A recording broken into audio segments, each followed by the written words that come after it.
Hello, listeners, and goodbye, Ultra Series. Welcome to Soundproof. My name is Brendan Lewis. I go by Mr. BDog46 on the internet.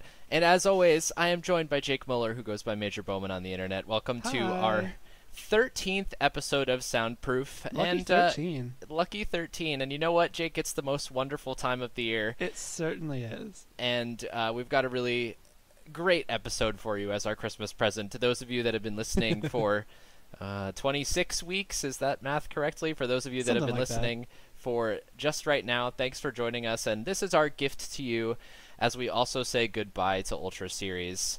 So we've been alluding to it on Twitter and various other episodes the last like probably month and a half. I think we've had this idea in our pocket at the very least. But as our goodbye to Ultra Series, we've brought in 5 different guests this week that are going to all be appearing separately on the second half of our cast today. And these players all are kind of like the important figures in the lives of some of the best and most prevalent archetypes from Ultra Series, and they're going to be kind of discussing their team building, their experiences with the team, their season, and basically just kind of like that whole thing. So we thought as a good wrap up to Ultra Series, it would be a cool idea to get multiple people, multiple perspectives on the format, and then some inside look into multiple different teams. Yeah, certainly. This is like the main idea that we've had in our head for a long time now. Like, I don't even know if it's even less than a couple months. And this is something we've been talking about for a while. We've kind of been alluding to it for a while too. Like, hey, stick around for that end of the year podcast. It's going to be good. And so we're both really happy with it. Full disclosure, we recorded everything with everyone else earlier, so this is the last thing we're recording. So we're very happy with what you're about to hear. Hopefully you guys will enjoy it too. But before we get into all that, we still have our kind of typical soundproof segments that we've stuck to. And based on the kind of the format of this podcast, we decided to do our little music recommendations first, because you all know I would not let a soundproof podcast happen without these music recs. And considering this will be released about 5 days before Christmas, we decided to talk about our favorite Christmas songs this week. So mine is an album called That's Christmas to Me by Pentatonics. I specifically love 2 songs on that album. One is called White Winter Hymnal, and one is Mary Did You Know. That's my favorite classic Christmas song, and they have an amazing cover of it. And my mom and I are both obsessed with them. So, when I was looking at this on our little write up here, Jake, I read it with my eyes, but I didn't think about what it was. I have definitely heard all of these songs too much, because I think the year that it came out, my roommate had it playing on repeat, and I was like, oh God, here we go. He's a big acapella fan as it is, so I am your roommate then, because I play it on repeat. No, you live in Texas. So my recommendation or song here that I've kind of selected is based on the assumption that we were just kind of not selecting All I Want for Christmas Is You by Mariah Carey, because she is the queen of Christmas and is the undisputed best Christmas song ever, as far as I'm concerned. Yeah. I don't think it's debatable. I really don't. And I think you were telling me, I had heard that she hit #1 on the Hot 100 this week, but I didn't know it was for the first time. Yeah, the first time the song came out in the 90s. And this is the first time this song has hit #1 on the Hot 100, and it's also the first Christmas song to do so in 60 years, since the Chipmunk song, which I'm sure you can remember. Yeah, I forgot about so that's a pretty cool milestone for her. It's her 19th #1, and she's second behind the Beatles in #1s, which is crazy. That's wild. And now she's the queen of Christmas. She makes millions of dollars a year off of this song alone, which I think is absolutely wild. But anyway, assuming that song is the #1, and we are not going to talk about it. The second song that I picked is Bruce Springsteen's version of Santa Claus Is Coming to Town, which is my mom is a huge Bruce Springsteen fan. Yeah. Like every time he does his stadium tours in the Northeast, she'll see him in 3 different stadiums, cool. On the same tour. She'll go to New Jersey, and then she'll see him in New York, and then she'll see him if he comes to Connecticut.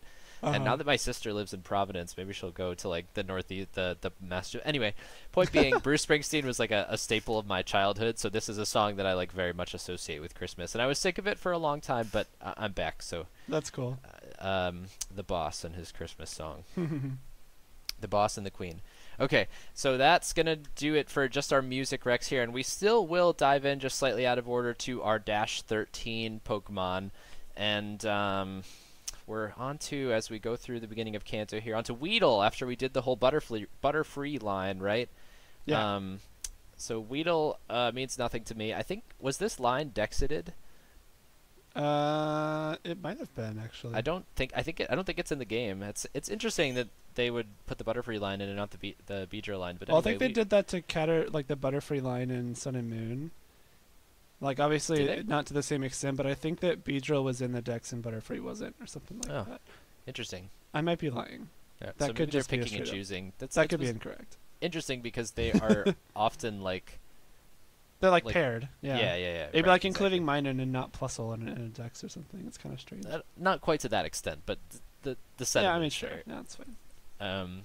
So 113, and interestingly, 113 and 213 are Chansey and Shuckle, which are Pokemon that I associate. But 113 being Chansey, I used to like Chansey until it was a thing in 2018. Yeah. But I have to tell you, in Doubles AU as well, not the same set, just like annoying fat Stealth Rock toxic soft boiled stuff. But it's such a nuisance. I've never seen a Chansey in Team Preview and thought this is going to be a fun game. Yeah, no, exactly. But you don't really have a whole lot to say there because I'm pretty sure you brought it to a major before, Jake. So.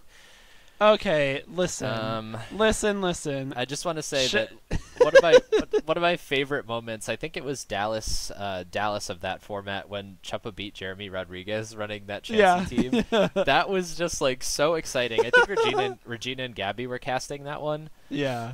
And so I was standing, and the crowd was just popping off harder than I've heard a crowd pop off outside of the World Championships. Every time Chansey got hit by an Iron Head or something, it was just absolute mayhem. That match itself was funny, and then the fact that I think he went 4-0 to 4-5 or something like that, maybe 5-0 to 5-4. Yeah, because Chuppa showed how to beat him on stream, and everybody was taking note. It was the last match going, so everybody was like, "Oh, duh, you just timer stall it." Right. In my defense, I brought Shedinja Chansey to Dallas 2019. It's not evil. It wasn't ally switch. It wasn't minimized or anything. I was talking to Oliver Valenti, my good friend, in a group chat, and he was preaching about it. And I tried his team. I was like, "Oh, this is really fun." And I didn't take this last season seriously because the only tournament I played in was Dallas and Nationals. And so I was looking for a fun team to use, and I had nothing else. So I was like, "Oliver, let me use this." And he's like, "Yeah, sure." So I think I went X3 with it, but I scooped one of mine, so I ended up X4. Maybe it was... No, I went X2, but I scooped one, so my official record was 5-3. Yeah. I was going to say, yeah. So it was super fun, but it wasn't the evil sets. It sounds evil. I'm glad that I dodged it, or I didn't play it. Yeah. I think I was commentating. 213, anyway, the kind of counterpart to Chansey for these purposes is Shuckle, which is another Pokemon that kind of just spawns evil strats. I think my favorite one was the was it Z Rock or Z Psychic, where it was using Power Trick? I think it was Power Trick, right? Yeah, Z Power Trick. Z Power Trick, where it was and then spamming Rock Slide at plus whatever with boosted. What does it give you? +1 or 2 it's +1 attack. Yeah. Okay. So you switch your stats. That was funny. Yeah. 313 is Volbeat, which is one of the... I feel like most of the Hoenn Pokemon I at least have some sort of opinion on, but Volbeat I just don't feel strongly towards. It was cool when its unique ability was Tail Glow, and then it had Prankster, which was kind of neat, but it's just kind of whatever. I think it's the only Pokemon that gets Tail Glow Baton Pass. So that's fun. Neat, and Prankster to go with it. Yeah, true. And speaking of forgettable bug types, Wormadam is coming in at 413, which is just as forgettable as it gets to me. Yeah, I kind of like Wormadam because I like the idea of the Burmy changing forms based on its environment, and I think it's kind of a cool design. But I also Gen 4 is my favorite gen to play, and just my favorite in general. But never, when I've been playing through it, have I used Burmy or Wormadam, because I think Burmy you only get from using the honey trees, and I am way too impatient to use those. So I never touched it myself. So you haven't even used Motham? No. I think Motham is a bizarre addition to that line. It's kind of strange. You forget that it's part of it. Right. But anyway, 513 is Panseer. 613 is Cubchoo, which is a Pokemon that I think is a pretty big fan favorite for the most part. I think it's cute. I'm not a huge fan of Beartic, but I think Cubchoo is cool. I relate because I have allergies and my nose is running.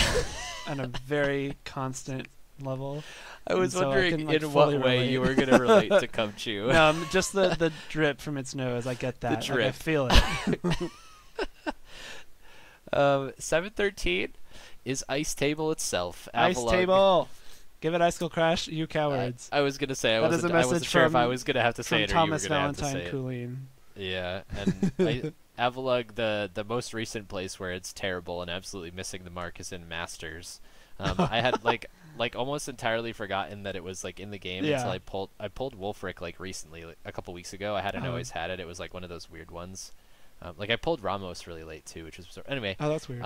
It has like a follow me that boosts defense, which is bizarre, like super bizarre. Yeah. But no good stats. Yeah. And finally, our last Pokemon and the one Galar Pokemon of the week is Scorbunny. As we finish the Grookey line and move on to the Fire type line, my thoughts on this line are that Raboot is really cool looking, and the other two I don't really like that much. It's like when I first saw Scorbunny, I thought, ew, like gross, no. But it's actually really grown on me. I do think it's pretty cute. Yeah, I agree. Have you seen any of the recent anime clips? I was actually going to bring that up. That clip where where it gets sent away. Yeah. Ash is like telling this guy to take this Scorbunny with him on his journey, and the guy was like, "Oh, I'd love to, and you're really cute and you're cool, but I've already decided that Mew is going to be my first Pokemon, so go away." Yeah, let me first of all, go get a Mew. What gives you the right? Yeah. Second of all, that Scorbunny like walked away and like I started crying. Like I felt it. That was so sad. Yeah, it was sad. It was like, have you ever seen Air Bud? Yes. The original Air Bud where he kicks the ball and Air Bud it was kind of it was reminiscent of that. that was yeah, but I agree with you. I did not like it at first. I was like, okay, this is a very forgettable fire type starter. It's going to grow up to be like some weird fur bait bipedal rabbit thing and it did. Which I wasn't wrong about that. But Scorbunny itself definitely grew on me, and I think Raboot is really cool looking. Yeah. So we'll get to talk about that a little bit more next week. But yeah, that's Scorbunny. And that's going to do it for our Dash 13s. And obviously we'll be on to the 14s in the new year. Wow. We won't see our next episode until after we're already into 2020, which is a leap year, by the way. I found that I realized that the other day. 20 is divisible by 4. Well, it's not something I immediately... we go 3 years between leap years, right? So I don't think about it. I have a friend whose birthday is February 28th, and so... too bad. Yeah. They missed the cool day. Yeah. All right, so we're going to go through our ladder here. We pulled 10 teams, and luckily we were able to get the teams because PS Showdown has been having a grand struggle all week. There were issues with their server providers. Right, and I think they said they ended up buying a new server or something like that. Yeah, they did. But it was back up today thanks to the tireless work of the staff. Mm-hmm. I'm pretty I'm involved in Smogon a lot, and the Smogon and PS higher ups are pretty intertwined. So I was seeing some of the behind the scenes stuff, and they were working pretty hard on it. So they do good work. Thanks to them. It came back up I was literally talking to Brendan as I was about to put this list together, and I said, "PS is down. Can you do ladder later if it comes back up?" But then half an hour later it was up. So it's good timing. Good timing, I think definitely. They knew. So anyway, 10 teams. How many did you pull from? I think 14. 14. Okay, not bad. All right, so we'll start here from the top. The first team being Corviknight, Dragapult, Rotom Wash, Mimikyu, Snorlax, and Excadrill. This is pretty much the state of good stuffs right now. Yeah. With the exception of there's no Togekiss on it, I True. would say. Yeah. The Togekiss is covered in steel. Yep. Yeah, I like it a lot, though. I actually really like Dragapult. I think it's a really cool mon, design-wise. I think it has a lot of cool tools. So it kind of makes sense on a team like this. It gives, a fast mode, and you have, Mimulax, too. So, cool stuff. Yeah, I'd been kind of avoiding it. Avoiding using Dragapult for a while because I was like, this is one of those Pokemon that's just going to have, weird mirrors. It's going to come down to, which item each has, who gets off the Max Phantasm first. Right. Is it going to be one of those dumb screens? Anyway, it's definitely a Pokemon that I have grown to like a little bit more competitively, especially because it gets a move of just about every type. You can use Max Steel Spike, you can use Max Airstream, you can use Max Geyser, you can use Max Flare. which lends itself to a lot of different strategies, like Max Flare with Charizard. Wolf on his in his streams last couple of nights has been using the Max Geyser with Ludicolo and Dracovish, which needs to be put away. I'm so sick of hearing about Dracovish. But anyway, the point stands. Dragapult's a cool mon. Yeah. Next team on the ladder is a team of Togekiss, Rhyperior, Gastrodon, Klinklang, Arcanine, and Dusknoir. Dusknoir, not Dusclops. Yeah, huh? Dusknoir. That's interesting. I wondered the same thing. Yeah, so this is definitely like, it screams hard TR. Klinklang is a setter. And I think that's interesting that Klinklang is like almost definitely a setter here, because I was watching a whole bunch of games on ladder the other day where it was using like shift gear grind sets and like Dynamaxing a lot. So that's I'd be surprised if this wasn't a setter for sure. But I mean, I guess there's always a possibility. Like Togekiss, you could have like follow me shift gear stuff, but I don't know. I don't know why it's not Dusknoir. Like there's not another Pokemon that needs the Eviolite. So I feel like that could be Dusclops, but maybe they just wanted a little more offense, even though Dusknoir still kind of hits like a wet noodle. Yeah, so. I mean, I guess that's the only... I wonder, does it... I wonder if it gets like Stomping Tantrum or something like that. I know it gets Bulldoze. Yeah, but why would you use that instead of Dusclops? I don't know. What's the speed? Where do the speeds sit? Do you think does that have anything to do with it? I want to say Dusknoir is like slightly faster. Oh, it's faster. Okay. I think. I honestly have no idea. That's interesting though. All right, next team on the ladder is another good stuff looking team with Mimikyu, Braviary, Excadrill, Rotom, Gastrodon, and Tyranitar. So again, very standard. Although Braviary is kind of like fallen out of favor at this point and still is getting results on the ladder, it looks like. Yeah, I think Braviary is still good. I think a lot of people saw like the Max Airstream Knuckle combo on it and immediately spammed it. And then maybe are like trying other things now, but I do think it's still good. It's definitely going to be something we're going to see for a while. Yeah, it's definitely good, but I think it's not like Braviary Excadrill isn't like the meta-defining combination that people thought it was. That said, Excadrill Togekiss still is. Yeah. So Randy Qua is so happy right now. Yeah, really, it finally came for him. Now I just need like 2 or 3 generations. I feel like I really need that Abomasnow format. I'm still. Well, I mean, if it's not going to happen now, I'm not sure when it's going to happen. Yeah, this might be its last chance. It's good. It's fine. It's not like coming back around to Togekiss Excadrill good though. The 4th team on the ladder: Gastrodon, Whimsicott. This is weird. Rhyperior, Butterfree, Chandelure, and Mimikyu. You just stop in the middle. I mean, like they're all Pokemon that see use, but the combination of them is a little weird to me. I think because you've got like Butterfree, Chandelure, Mimikyu, Rhyperior, Gastrodon is like, okay, we're gonna set Trick Room here. But what is Whimsicott doing there for you? Like also setting Trick Room? I was gonna say Whimsicott doesn't really seem like it's in the right place here. Right. But I don't know. Maybe it also has Trick Room. Maybe if you want to run like Chandelure, Mimikyu, Whimsicott, those things are both kind of fast. You could Tailwind with them. Okay, yeah. I don't know. I guess you could. I don't know, yeah. I mean, I guess it could be like a room service Mimikyu and you could run it. I don't know. It true. Seems... Yeah. I'd have to watch a replay to actually know what was going on there. But the 5th team on the ladder, we're back to the good stuffs here with Tyranitar, Excadrill, Mimikyu, Braviary, Rotom Wash, and Duraludon, which shows up for the first time on the ladder. But those are all very good Pokemon. I think they're probably all top. Mimikyu's probably not top 10, but they're all top 20 usage mons, definitely. Moving on down, Grimmsnarl, which I hate, Duraludon, Tyranitar, Rotom C, Dracovish, and Arcanine. Grimmsnarl Duraludon is like really hard to break. I like it a lot. I like Grimmsnarl can do so many things. I love Fake Out. I think a lot of people are forgoing Fake Out on it, but I think it's really solid. Like obviously Screens is the big set. Prankster Thunderwave is really good.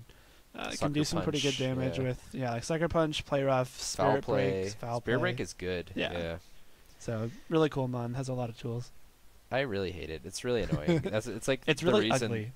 I'm like not building a team without Brick Break at this point. Like all of my teams have been fitting Brick Break or Psychic Fangs like just somewhere because I'm so sick of it. Mr. Rhyme.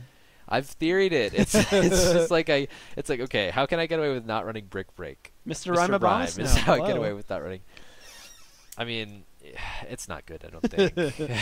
I don't think it's good. It's definitely not. The next team on the ladder: Braviary, Excadrill, Hitmontop, Dracovish, Rotom C, and Sylveon. Sylveon to me is still underplayed. I think it's a lot better than the usage it's seeing. it's definitely like it's still seeing top 20 usage, but I think it's like better than that. Like spread fairy damage with the option to like Dynamax and be using super powerful fairy type max strikes seems like too good to be not seeing like more usage, in my opinion. I agree, but I also don't really think I'm seeing teams that kind of enable Sylveon as well as they could. Agreed. Yeah. Agreed. So I think once people start to figure that out, I guess, I don't know. I think a lot of the teams have Sylveon as an afterthought and not as like a starting point. So if people see that, then, or rather, if people want to build around Sylveon, we'll probably see more of it. Yeah, Sylveon feels more like my team loses to Scrafty. Yeah. Like let me put Sylveon on there. Right. Which I don't think that's necessarily its best rule. I think if you were built around it, it would be really good. Yeah. The next team on the ladder, Caparaja, I think is the first time that we've seen it on ladder. Maybe. I think so. Galarian, Darmanitan, Torkoal, Silvally, Dusclops, and Blossom. So this is like definitely like big Lilligant Torkoal energy. It's trying. I don't know if Blossom can do the Lilligant thing very well. It's got like Explosion, Trick Room. It's got Darmanitan, which kind of has like Crackhead energy. Wait, what Explosion? Oh, Silvally's Explosion. Yeah, I can see that. I would expect that's Explosion there with Dusclops. Yeah, and then Caparaja is there because reasons, I guess. Like, yeah, it looks cool. It's a cool Pokemon. Yeah. The next team on the ladder, this is the Mudsdale Grimmsnarl team, I think, or at least that specific strategy. This is at Hamster Mania. Is it? Yeah. Is that the actual team? It's the user. Oh, it is. Yeah. Okay. Gastrodon, Arcanine, Gyarados, and Mamoswine. Yeah. So Hamster Mania is definitely very much on the forefront of like team building at this point. He has been for a while. He's always been like pumping out pretty cool teams for the last few years. Yeah, and like offbeat stuff. I think he was kind of like the purveyor of like Blaziken Bisharp back in the day. Oh Lord.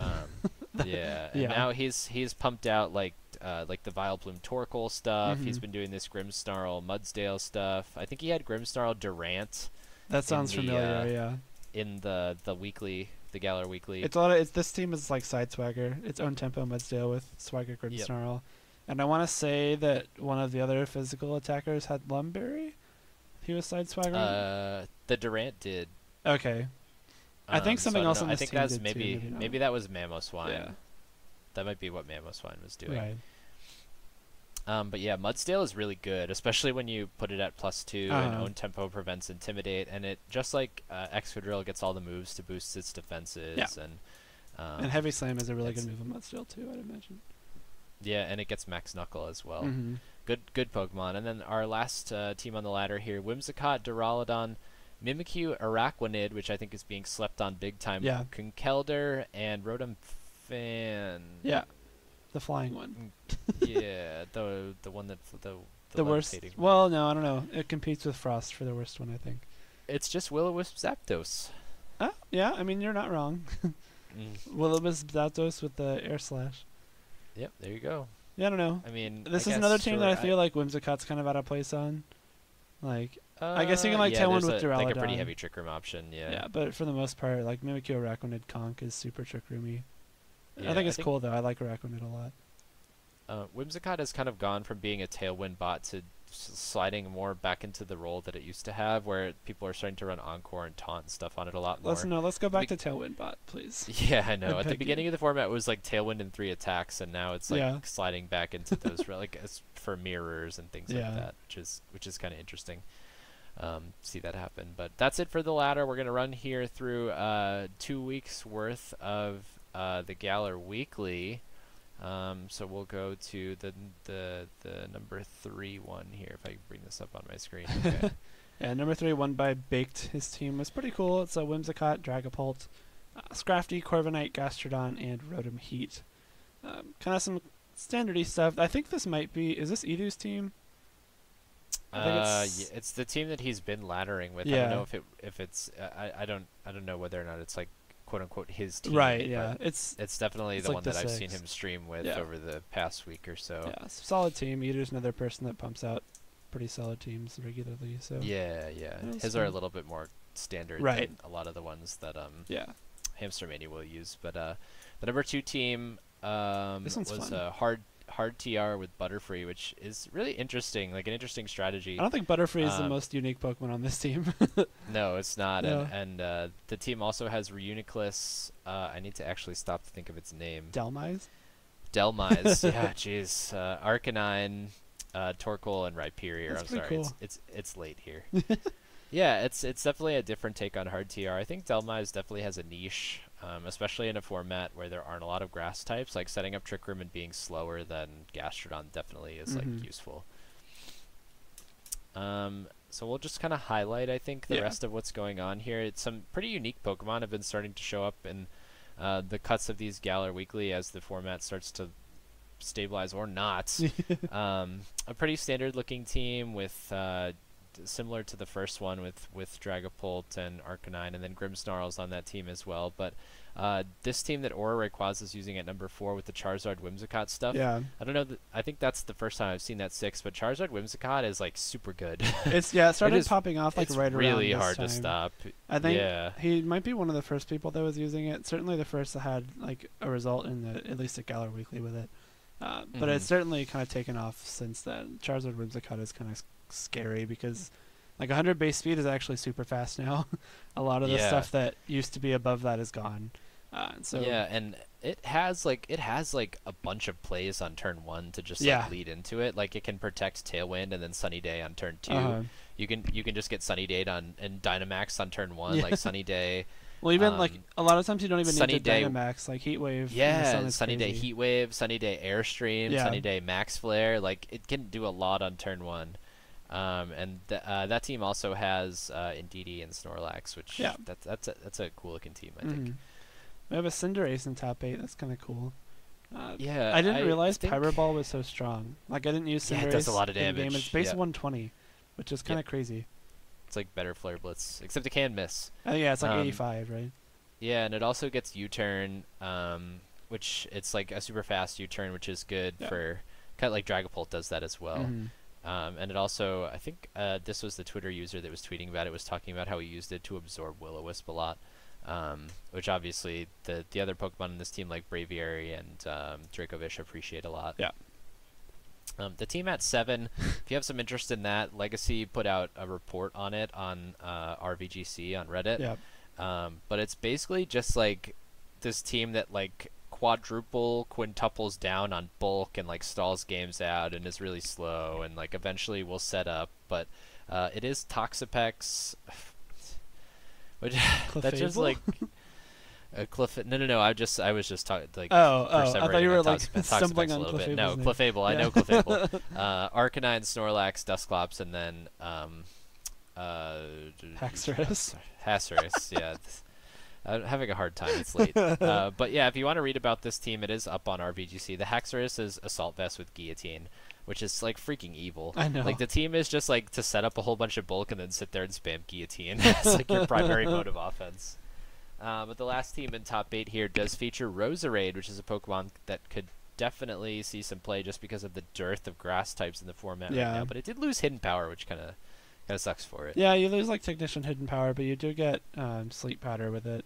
It's one of the few sleep users in the format now, so it's kind of cool. I could definitely see it picking up. Yeah, I mean, if Butterfree can see play, then so can right. So can Roserade. So to highlight some of the other stuff that's going on in top 24 is the number of teams here. I think I actually played a couple of the players that are here because I played in this one myself. Now that I'm thinking of it as I look at Stellar Kitty's team. Stellar Kitty bopped me really hard because I had absolutely nothing for offensive Scrafty and Trick Room. I was running an early version of my Abomasnow team, and I had nothing for it. Once he revealed Ice Punch, I was like, oh, okay. That's fine. I kind of like the 22 team. It's kind of cool. It's Charizard, Shiftry, Gastrodon, Torkoal, Hitmontop, and Stonejourner, which, like, if you look at Stonejourner, it looks like it should be super slow. Like, it kind of reminds me of, like, a Stakataka type thing. Yeah, but it's fast. It's like 75, right? Yeah, 70 or 75.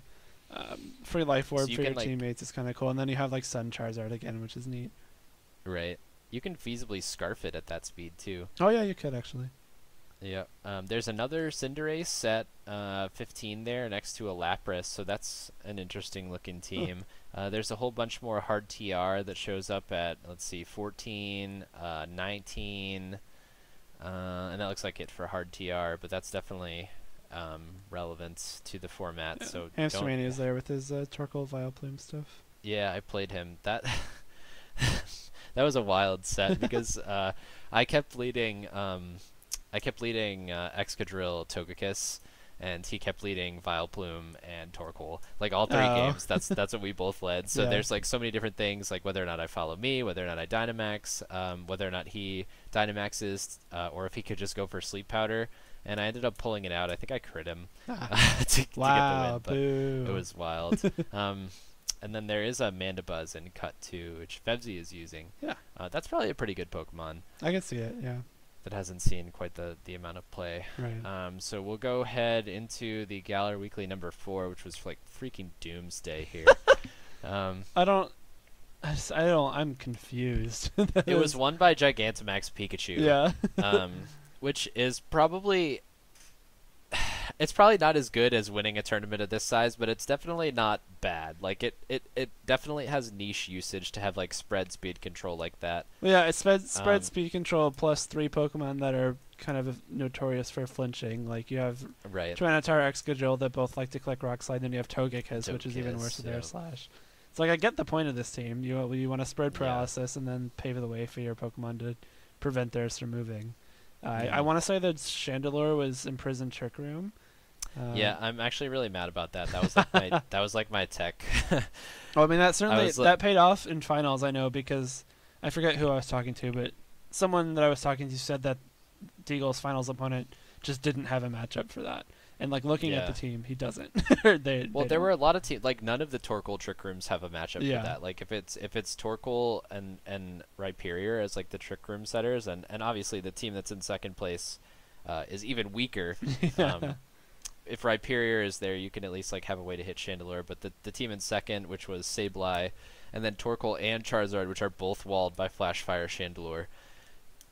Mimikyu, which I guess is your only way of beating it, and then Butterfree and Conkeldurr. So you can see how the matchup isn't really there with the combination of like Pikachu to prevent the fast mode from going off, and Chandelure to prevent the slow mode.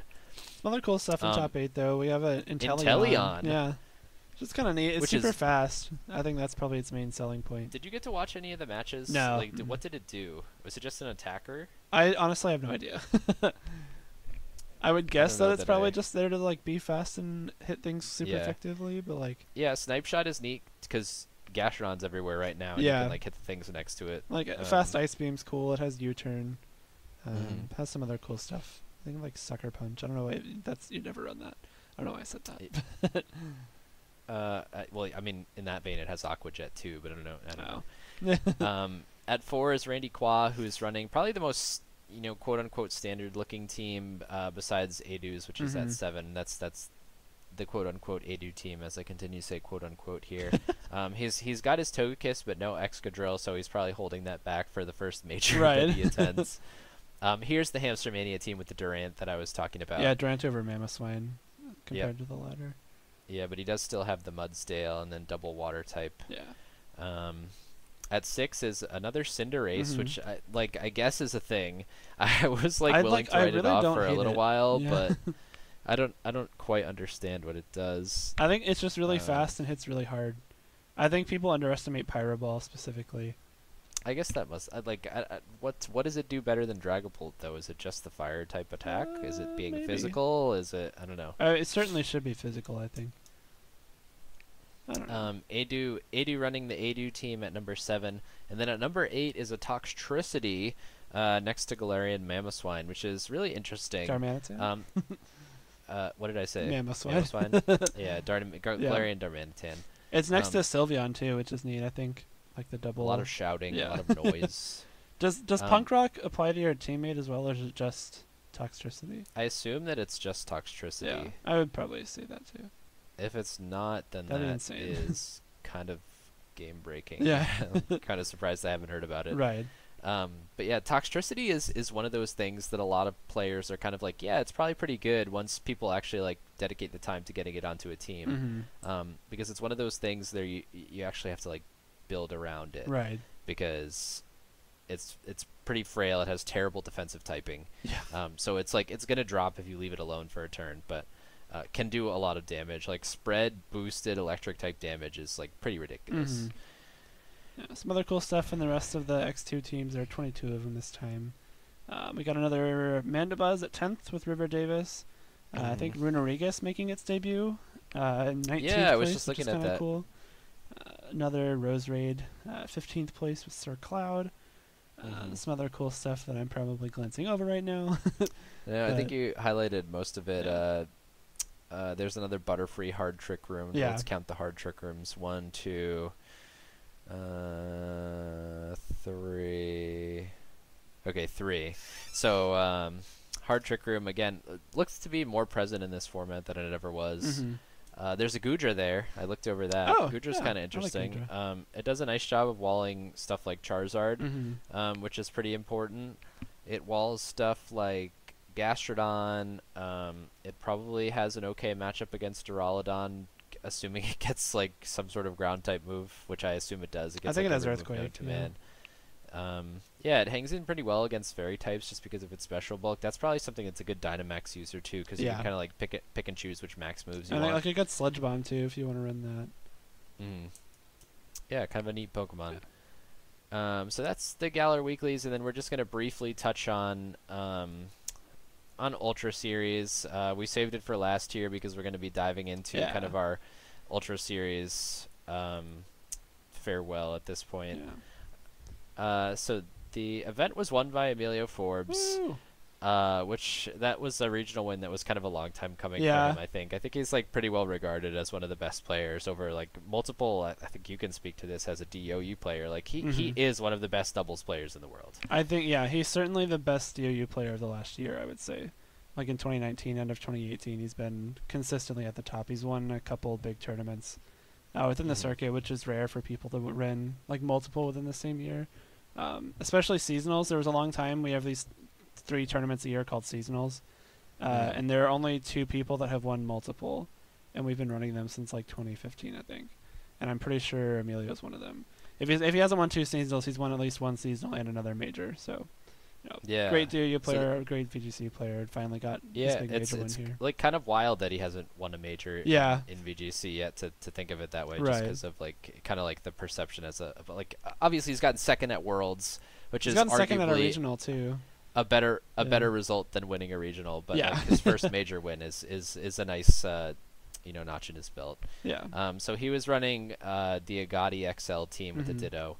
And he beat Ashton Cox in the finals, who was running kind of the quote-unquote standard XL of the era, we'll say, and we'll talk to Joey about that a little bit more. But just to kind of round out what's going on in Cut, Alan Martinez is kind of like the latest like crackhead version of the Necrozma stuff that has Umbreon and Excelgor. Thank you for jumping in there. I wasn't going to come up with it. There's a normal Gengar at number 3 on Vishy's team there, and then there are 2 Mandibuzz and 2 Togekiss, and an Aromatisse, one of which are on the same team with the Aromatisse. This team that was at number 8 is, and stay with me here, I actually know the names of all these Pokemon: Groudon, Zygarde, Tapu Fini, Aromatisse, Mandibuzz, and Togekiss. So there's 3 fairies there. None of them are Xerneas. Only one of them is a Tapu. And there's also a Mandibuzz. I don't know what's going on. Like I see cases for Mandibuzz and Togekiss on the same team. Probably not. But I really like. It's a tough case to make. Yeah, like Aromatisse. What is it doing? I don't know. It's in the 2020 format. Yeah, it's not even seeing play. Like its niche is like it can't be taunted, so that's kind of cool. In a format that's hurting for fairy types, you're not even seeing it right now. Right. I wonder if this was its first CP of the season. I don't know. There's probably been some others. Could be. So some highlights over the rest of the top 16 here, just briefly. Kareem DeBlees was at 9 here, who was running one of those Necrozma teams with Excelgor and Jumpluff, which to me take up the same spot. Yeah, like super fast, super annoying one. Yeah, you could make the same argument for Umbreon there, but I guess that's kind of like in the Gavin Michaels school of thought, where your Yveltal matchup is putting it to sleep. Right. There's a Ho-Oh coming in at number 11 on Hengyu's team, I believe is how you pronounce his name. I'm sorry if I butchered that. There's 2 YvelDon at 14 and 16, so it's nice to see YvelDon popping up at the very conclusion of the format. 2 Venusaur at 14 and 15.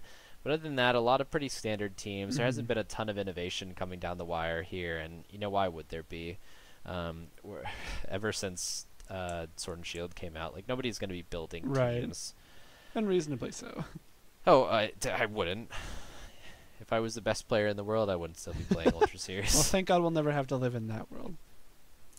All right, so that's going to do it for the first part of our show here. We're going to get ready to jump into the second half, where we do have 5 guests that are going to be joining us, so we'll just kind of give you a brief rundown so you know what to expect. In order, we're going to be joined by Joe Costaiola, who's going to be talking about Xerneas Lunala. Gavin Michaels will be joining us after that, who's going to be talking about his LunaDon.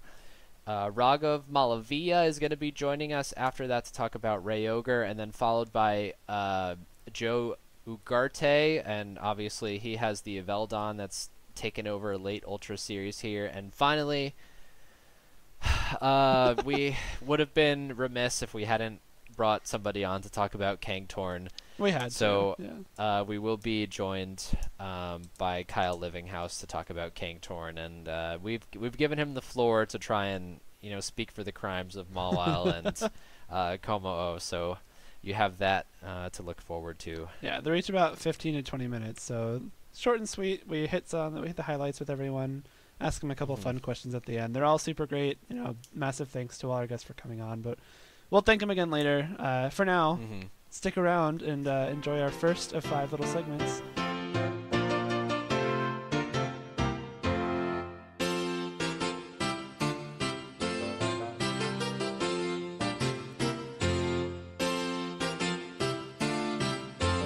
And thanks for your patience, everyone. Welcome to the second part, the meat and potatoes of our show here this week, as we begin our goodbye to Ultra Series here.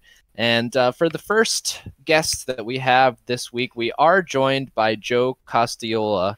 And let me just describe the method to the madness here, because I want to describe the XL archetype, which is the one that he's going to be discussing today, as like the Rhydon of archetypes. It was like first, but only technically so. see what I did? That was pretty good. Okay. That was good. Anyway, so Joe, welcome to the show. Sorry, you can get some words in here as I monologue. Thank you.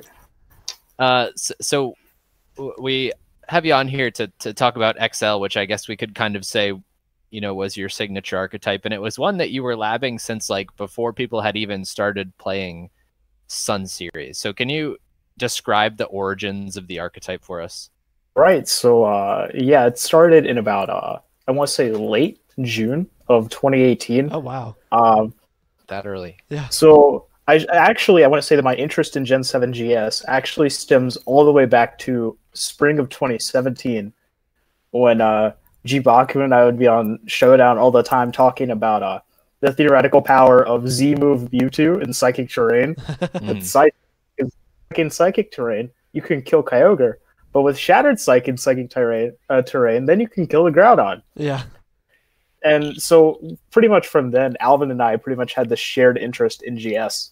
And one day he just sent me the link to like these Japanese competitions that were happening. And he also linked to me a couple blog posts of teams. And I saw this one, it was Xerneas Lunala. And I'm like, what the heck is Lunala? Like, what does that thing do? So I like look into its stats, its moves. I'm like, yo, this thing might actually be pretty good. And so by studying some teams and just kind of thinking about what I like to play, actually what I figured would be best in Gen 7 GS Cup from the start was X-Ray. And so I had an old X-Ray paste on Showdown, and it was Rayquaza, Tapu Lele, Amoonguss, Incineroar, Araquanid, and Xerneas. And so I just switched out the Rayquaza for Lunala and dropped the Araquanid for Salamence and entered in one of these competitions and ended up winning it. And so I pretty much spent my entire summer playing around with this team, and I posted a blog report on it, and pretty much for that summer I grew a little GS Cup community, and the team kind of took off. And I guess that would that would be what you call the first Western GS Cup team of Gen 7. That's pretty cool. I didn't know. I didn't know the backstory was that long. I didn't know it went all the way into 2017. Jeez. Yeah. So I think eventually, at least the version of the team that I became most familiar with as it started was the Lucario version, and I think that was kind of like that was at least my first introduction to the archetype as a whole. Was that around the time that those tournaments were like getting popular and more mainstream? Right. Yeah. So in the very first tournament that I played in, like I said, I had Salamence, but something that actually became increasingly problematic for me, and probably looking at that team, you'd think Incineroar is the problem. But the number one Pokemon that this team had a problem with is actually Ferrothorn, because Ferrothorn plus KyOgre was actually really prevalent in that tournament. If I remember the usage stats correctly, Ferrothorn was probably like around there for pretty much all of these tournaments that was held back then. Ferrothorn is a classic knee-jerk reaction in early format. Exactly. And so I had so much trouble killing a steel type under heavy rains that I just pretty much scrolled up and down the PS builder for a fighting type, and I came across Lucario because it could do that, and it also had the niche of killing Incineroar at -1 attack. And so for the next one, I put on Lucario, and I won that tournament and the one next week as well with much better win records than my previous first tournament. And that was when the Lucario version got really popular. And was that the parent version of the one that Kareem ended up winning with as well? Right. So when MPA came around and we started weaning off Moon Series and getting more into Ultra Series, I didn't want to bring Zernala every week because I felt like it'd be pretty predictable. Right. But there were a few weeks where I just felt like I had to pull the trigger and bring out the team.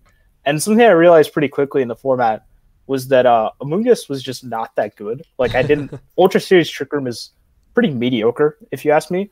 And something I was really having trouble with was handling Groudon and Tapu Fini. So something that I changed was to put on Smeargle because it was faster than the majority of Groudon in the format at the time. And I gave it Taunt so that it could block the Haze and Light Screen Tapu Fini. And I gave the pace to Kareem, and he took it to the California Regionals, which I want to say was Anaheim, and ended up winning that one with the 6, the Lucario, Incineroar, Zernala, Tapu Lele, Smeargle, and ended up he kept playing with the team and took it to the NIC win in the seniors division, as well as a top 8 placement at Worlds. That's awesome. Yeah. So it ended up being pretty decorated there. Now I know that that's not the team, like the version of Xerneas Lunala that, you know, was kind of popular towards the end of the format. So can you talk about like some of the changes that the archetype went through? I know you were using Gallade at some point, and then eventually it seemed like it settled down into like a Kang team. Right. So I guess Zernala was kind of dead for a little while. If we like, I would say, first of all, before I get into post World Zernala, I can't go that far without acknowledging Gabriel Agati's amazing Worlds team with Choice Specs, Tapu Koko. But that was really the only Zernala that we saw perform at a high level anywhere around the Worlds era. It was pretty much, if I remember correctly, it had no placements at Atlantic City. It did not top cut the DC Open at all. Oh, wow. And even at NAIC, its placements were not that prevalent. I think it was only maybe Kevin, it had right? 3 or 4 that didn't even end up. Kevin Swatson, I'm pretty sure, was the highest placing Zernala. He was in, like, and maybe the only one in day 2. I think there might have been. No, I think you're right. I think he was talking about being the only Zernala in day 2. Yeah, that sounds right. He got top 16 too. I know that for sure. So going into post Worlds, while I did like Gabriel's team a lot, the one thing that I just felt like it struggled way too much with was Groudon. Kareem and I tried to test that team, and I tried to adapt it to my own liking. I felt like getting rid of Groudon was too hard. Mm-hmm. And so I decided to go back to what me and Kareem knew best. And I was looking at the changes post-Worlds, and something that really caught on was bulky dragon types. Rayquazas, Ultra Necrozmas, and Salamences could now take Moonblasts. Yeah. And I just kind of felt like Lele was useless at that point. And so something that I decided to add in place of Lele was Crobat. I felt like it gave us better ways to deal with Xerneas mirrors, shut down Amoonguss without being overly reliant on Taunt Smeargle. And it just kind of opened up a couple new doors for the team. And it also, by adding Crobat, I could change Lunala set from the Tailwind, Roar, Wide Guard to a Psych Up set, because Crobat kind of performs the functions of Tailwind and Roar. Yeah. And I felt like I could live without Wide Guard, because at +2, you're either OHKOing Groudon or laughing at the damage the Kyogre is dealing to you. Mm-hmm. From there, I just also felt like Lucario without Psychic Terrain was pretty easy to manipulate with Fake Out, because Post Worlds are a lot of double Fake Out in the metagame, mostly in the form of Kangaskhan and Incineroar. And so I swapped to Gallade with Inner Focus, and Kareem just straight up laughed in my face. He's like, there's no way this is going to work out. I feel like most people would have done that, though. Like, what happens if some guy just randomly messages you about Mega Gallade being the play? And I'd like to remind everyone that I did not plan on going to Knoxville. It was a complete last-minute thing. And so I was just like building this team out of the blue. And when it came that I actually could make it to Knoxville, I just messaged Kareem and I'm like, I need the team now. And so he helped me get the team, and Mega Gallade ended up performing really well on the weekend. But I felt like Mega Gallade, while it was good for the field in Knoxville, I felt like the meta shifted a slight bit after that, and I just wanted Kangaskhan going further for more consistency. And a little bit after that time, Kangaskhan was also picked up by Ashton Cox and Jeremy Rodriguez, and that pretty much rounds out Post Worlds Zernala, of course, except for Amelia Forbes' recent win at the California Regionals with the same 6 that Gabriela got to use to get top 16 at Worlds. That's kind of a nice bow tie on the archetype, I think. And then Ashton, it was Amir in the final, right? Ashton was just using like your Kangaskhan Crobat version of it. Yeah, Ashton had Kangaskhan, Smeargle, and Incineroar Crobat as his supports, and then of course Emilio's supports were Kangaskhan, Incineroar, Tapu Koko, and Ditto. So a 4-mon mirror. What a perfect plot progression! Like Yeah, the first and last format. Gen 7 starts and ends with XL. Yeah. So over the life of the archetype, I mean, you could even argue that now is the answer to this question. What do you think were like the strongest? What was the strongest point in the archetype? We already talked about what the weakest point was. Oh, I would really like to say that now, like, Post Worlds was the greatest time for Zernala, but there's a certain Venusaur player that would definitely beg to differ on that one. Yeah, I just don't think that. Spoiler, with the prevalence of Joe UX9 and his YvelDon team and the popularity of it, I don't think that Zernala can be called, like, I don't think this is its peak. Building a Zernala that gives you a competent YvelDon matchup sacrifices a lot of other matchups such as Zerndon, and I've never felt comfortable taking that approach. So I would actually argue that the peak of Zernala was at the start of the metagame, and a little bit of the NAIC metagame too, which kind of surprised me seeing the lack of Zernala. Yeah. Its ability to deal with Kyogre archetypes and stuff like X-Ray, if you have supports like Crobat, just seemed really powerful, and people just didn't seem to capitalize on it. So the beginning of the format, do you feel like it was stronger during Sun or Moon series, or did it peak in power in Ultra series? I don't know how many people would agree with me here, but I do feel like the Triple Roar team that me and Kyle built was probably peak Zernala. What was that? That was Moon, right? That was Dallas, that was the end of Moon series in Greensboro. Oh, Greensboro. Z-Move Lunala without the presence of Primal Groudon and just the prevalence of Haze, Tapu Fini. Fini Roar, as it's sometimes called, the combination of Incineroar and Tapu Fini wasn't entirely common until Ultra Series. And while it is something that Zernala can deal with, it takes a little bit of brain power to get around. And I'd really just like to Hihu Geomancy when I play my games. We need more monkey leads. So you were somebody that was also pretty heavily involved in at least modernizing KangTorn after that started to take off. So you played that for a little while. And what brought you back from KangTorn to XL? 5-4 NAIC finish. There you go. That's fair. Mm-hmm. I was hoping you'd say I was too many losses to RayOgre to make me feel competent in my ability. While there were definitely some really good KangTorn players, Kyle, Ryusei, Ashton, Pato, I just definitely wasn't one of them. And so I decided to go back to what works for me. Kind of on the flip side, what do you think the weaknesses of XL would have been? You kind of mentioned like the JUX9 YvelDon team. Was there anything else that gave you a lot of trouble kind of perennially? Yeah, the Armageddon matchup is definitely YvelDon. But I would say that really the only times... Well, I would say that just teams that have the ability to eat a lot of special hits, which involve Incineroar, Tapu Fini, and a Groudon, are problematic.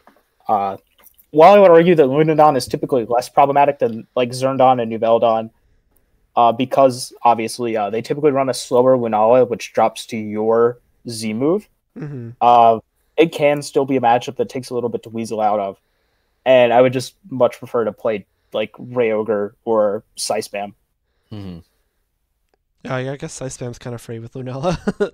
Not free, yeah, but I would say outside of YvelDon, I don't think that playing Lunala is just a matchup roulette. Yeah, I would agree. I think it kind of has that reputation, but I feel all like Ultra Series has that reputation. That's fair. That is fair. I think it does have more flexibility than I think you might see at first glance, and I'm sure you can speak to that, Joe. Right, yeah. Something that a lot of people told me post-Worlds was that Zernala has no KangTorn matchup. And I decided to laugh in their face and put Mental Herb on my Crobat. And that's how for KangTorn in the Swiss at Knoxville before dropping finals to Kyle.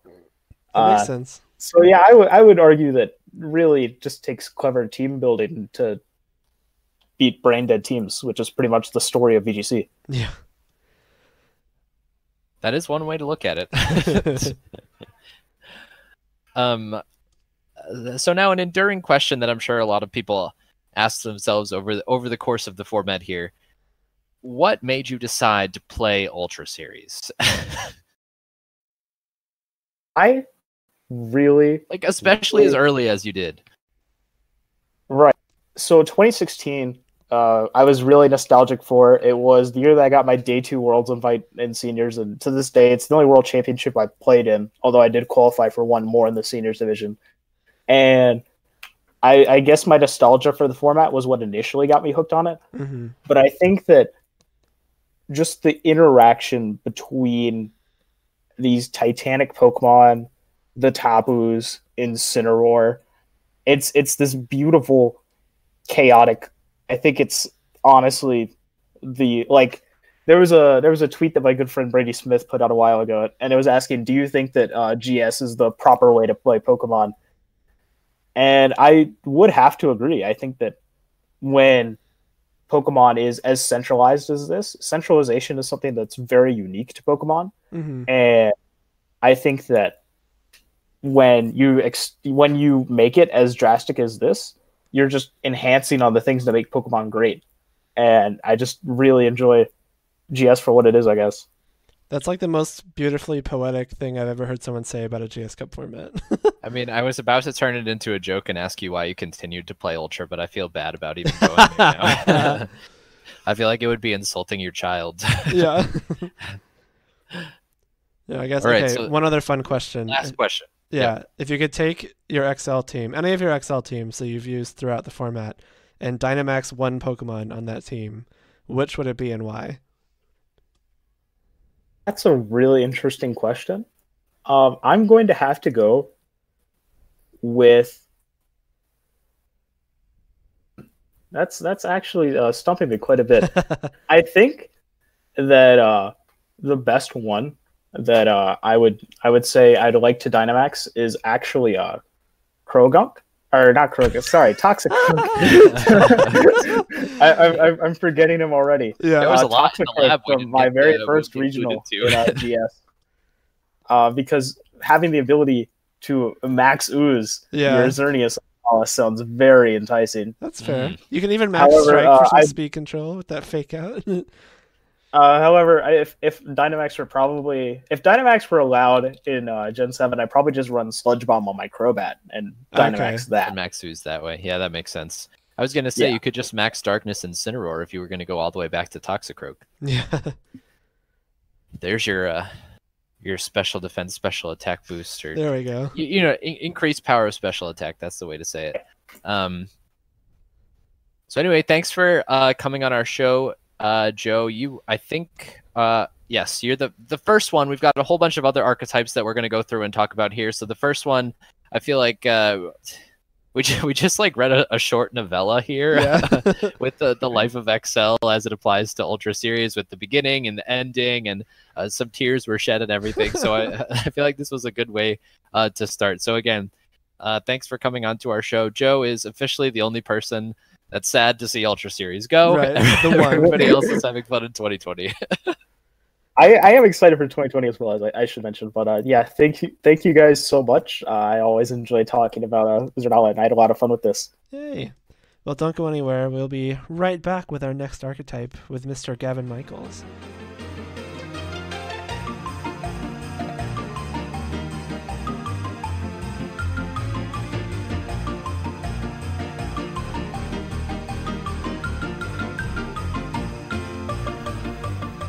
Welcome back, Proof Pack. We are here with Gavin Michaels for the second portion of our interview portion. I'm sorry, I couldn't think of a better word there. Gauntlet? Gauntlet? Okay, Gauntlet. Yeah, I mean, it is kind of a gauntlet for us here. But yeah, so second part of our Gauntlet. And Gavin has joined us today to talk about arguably the most important type. I'm sure that's an argument that you might make, but the world champion winning archetype, which of course is LunaDon. So Gavin, welcome to our show. Yeah, thank you so much for having me. And I'm happy to talk about why LunaDon is the best archetype. Not even a question. See, this is the kind of content we're trying to bring you guys here. So, exactly. So to start off here, and if you need to make any allusions to Sun or Moon, by all means, but just as our jumping off point here. So what first drew you to this archetype specifically? Honestly, LunaDon was the archetype I thought was going to be strongest going in. Like, I remember telling people at Dallas, I think LunaDon is going to be the best. And that was back in like the first regional Moon series. So what really drew me to it is the combination of defensive and offensive positioning. So like obviously like Groudon's main use is that it's the restricted that actually has a good matchup against Xerneas, which unheard of. Yeah. And Lunala is also pretty similar, where it's like it has that good offensive punch with the Z move, but it also has like that great utility. So you're using like two mons that are both like good defensively and good offensively, which like makes it really easy to build around to make something well balanced. That was probably my favorite thing about it. I didn't use it much in Ultra Series. I used that like Groudon Lunala like Trick Room team that was running around the Moon Series a bunch, and that was my favorite part of it. It's a similar concept, you know. They're both. I forgot about that. How could you ever forget about the one that Santee like carried too? Monarchs for 3 weeks? Yeah. No, like it felt really flexible in that, you know, it's somewhat forgiving if you have, you know, a somewhat of a bad position at one point, but like Groudon and Lunala are both bulky enough to kind of force your way into a better spot, which I liked a lot, and they both have a lot of offense too. Yeah, exactly. I mean, what I like really liked about it is just in terms of how it ended up playing was it became a lot more positioning based than like having to like play super aggro or anything. And it allowed me to turn games into like, okay, sick, I can manage position and I can do a lot of risk management, and it like played really well into my strengths. Yeah, like positioning and risk management, I mean, I guess positioning seems like something that was a little less common, arguably through the entirety of Sun and Moon, but definitely in Ultra Series where you can just get blown up at any moment. Did you pick up the archetype like going into Ultra Series, or had you been playing it going back into the Sun and Moon portion of the format? No, I actually picked it up going into Ultra Series, and the reason I even got started on it was beginning of Ultra Series. I like tried to code something up in Excel to basically say like, okay, assuming that I'm using Incineroar, a Tapu, and 2 restricteds, like by this like kind of BS formula, what would end up being the strongest team of 6 Pokemon. So you're So I saying just that like LunaDon is mathematically the best team? yeah, like I literally like procedurally generated like these teams, and the team that ended up coming up was LunaDon, Incineroar, Metagross, Feeny, Coco, which was like it doesn't sound that bad, right? No, it doesn't. Yeah, no, and that was just like the day one team I rolled with. And then someone in the SoCal area, Alejandro Jimenez, was using LunaDon Ditto. So I kind of just like, I didn't use it at all in Moon, but from the beginning of Ultra, I was just like going all in on it. How did it kind of progress throughout Ultra Series? Like, obviously, the main LunaDon team that everyone knew at the end of Moon was that one Trick Room team.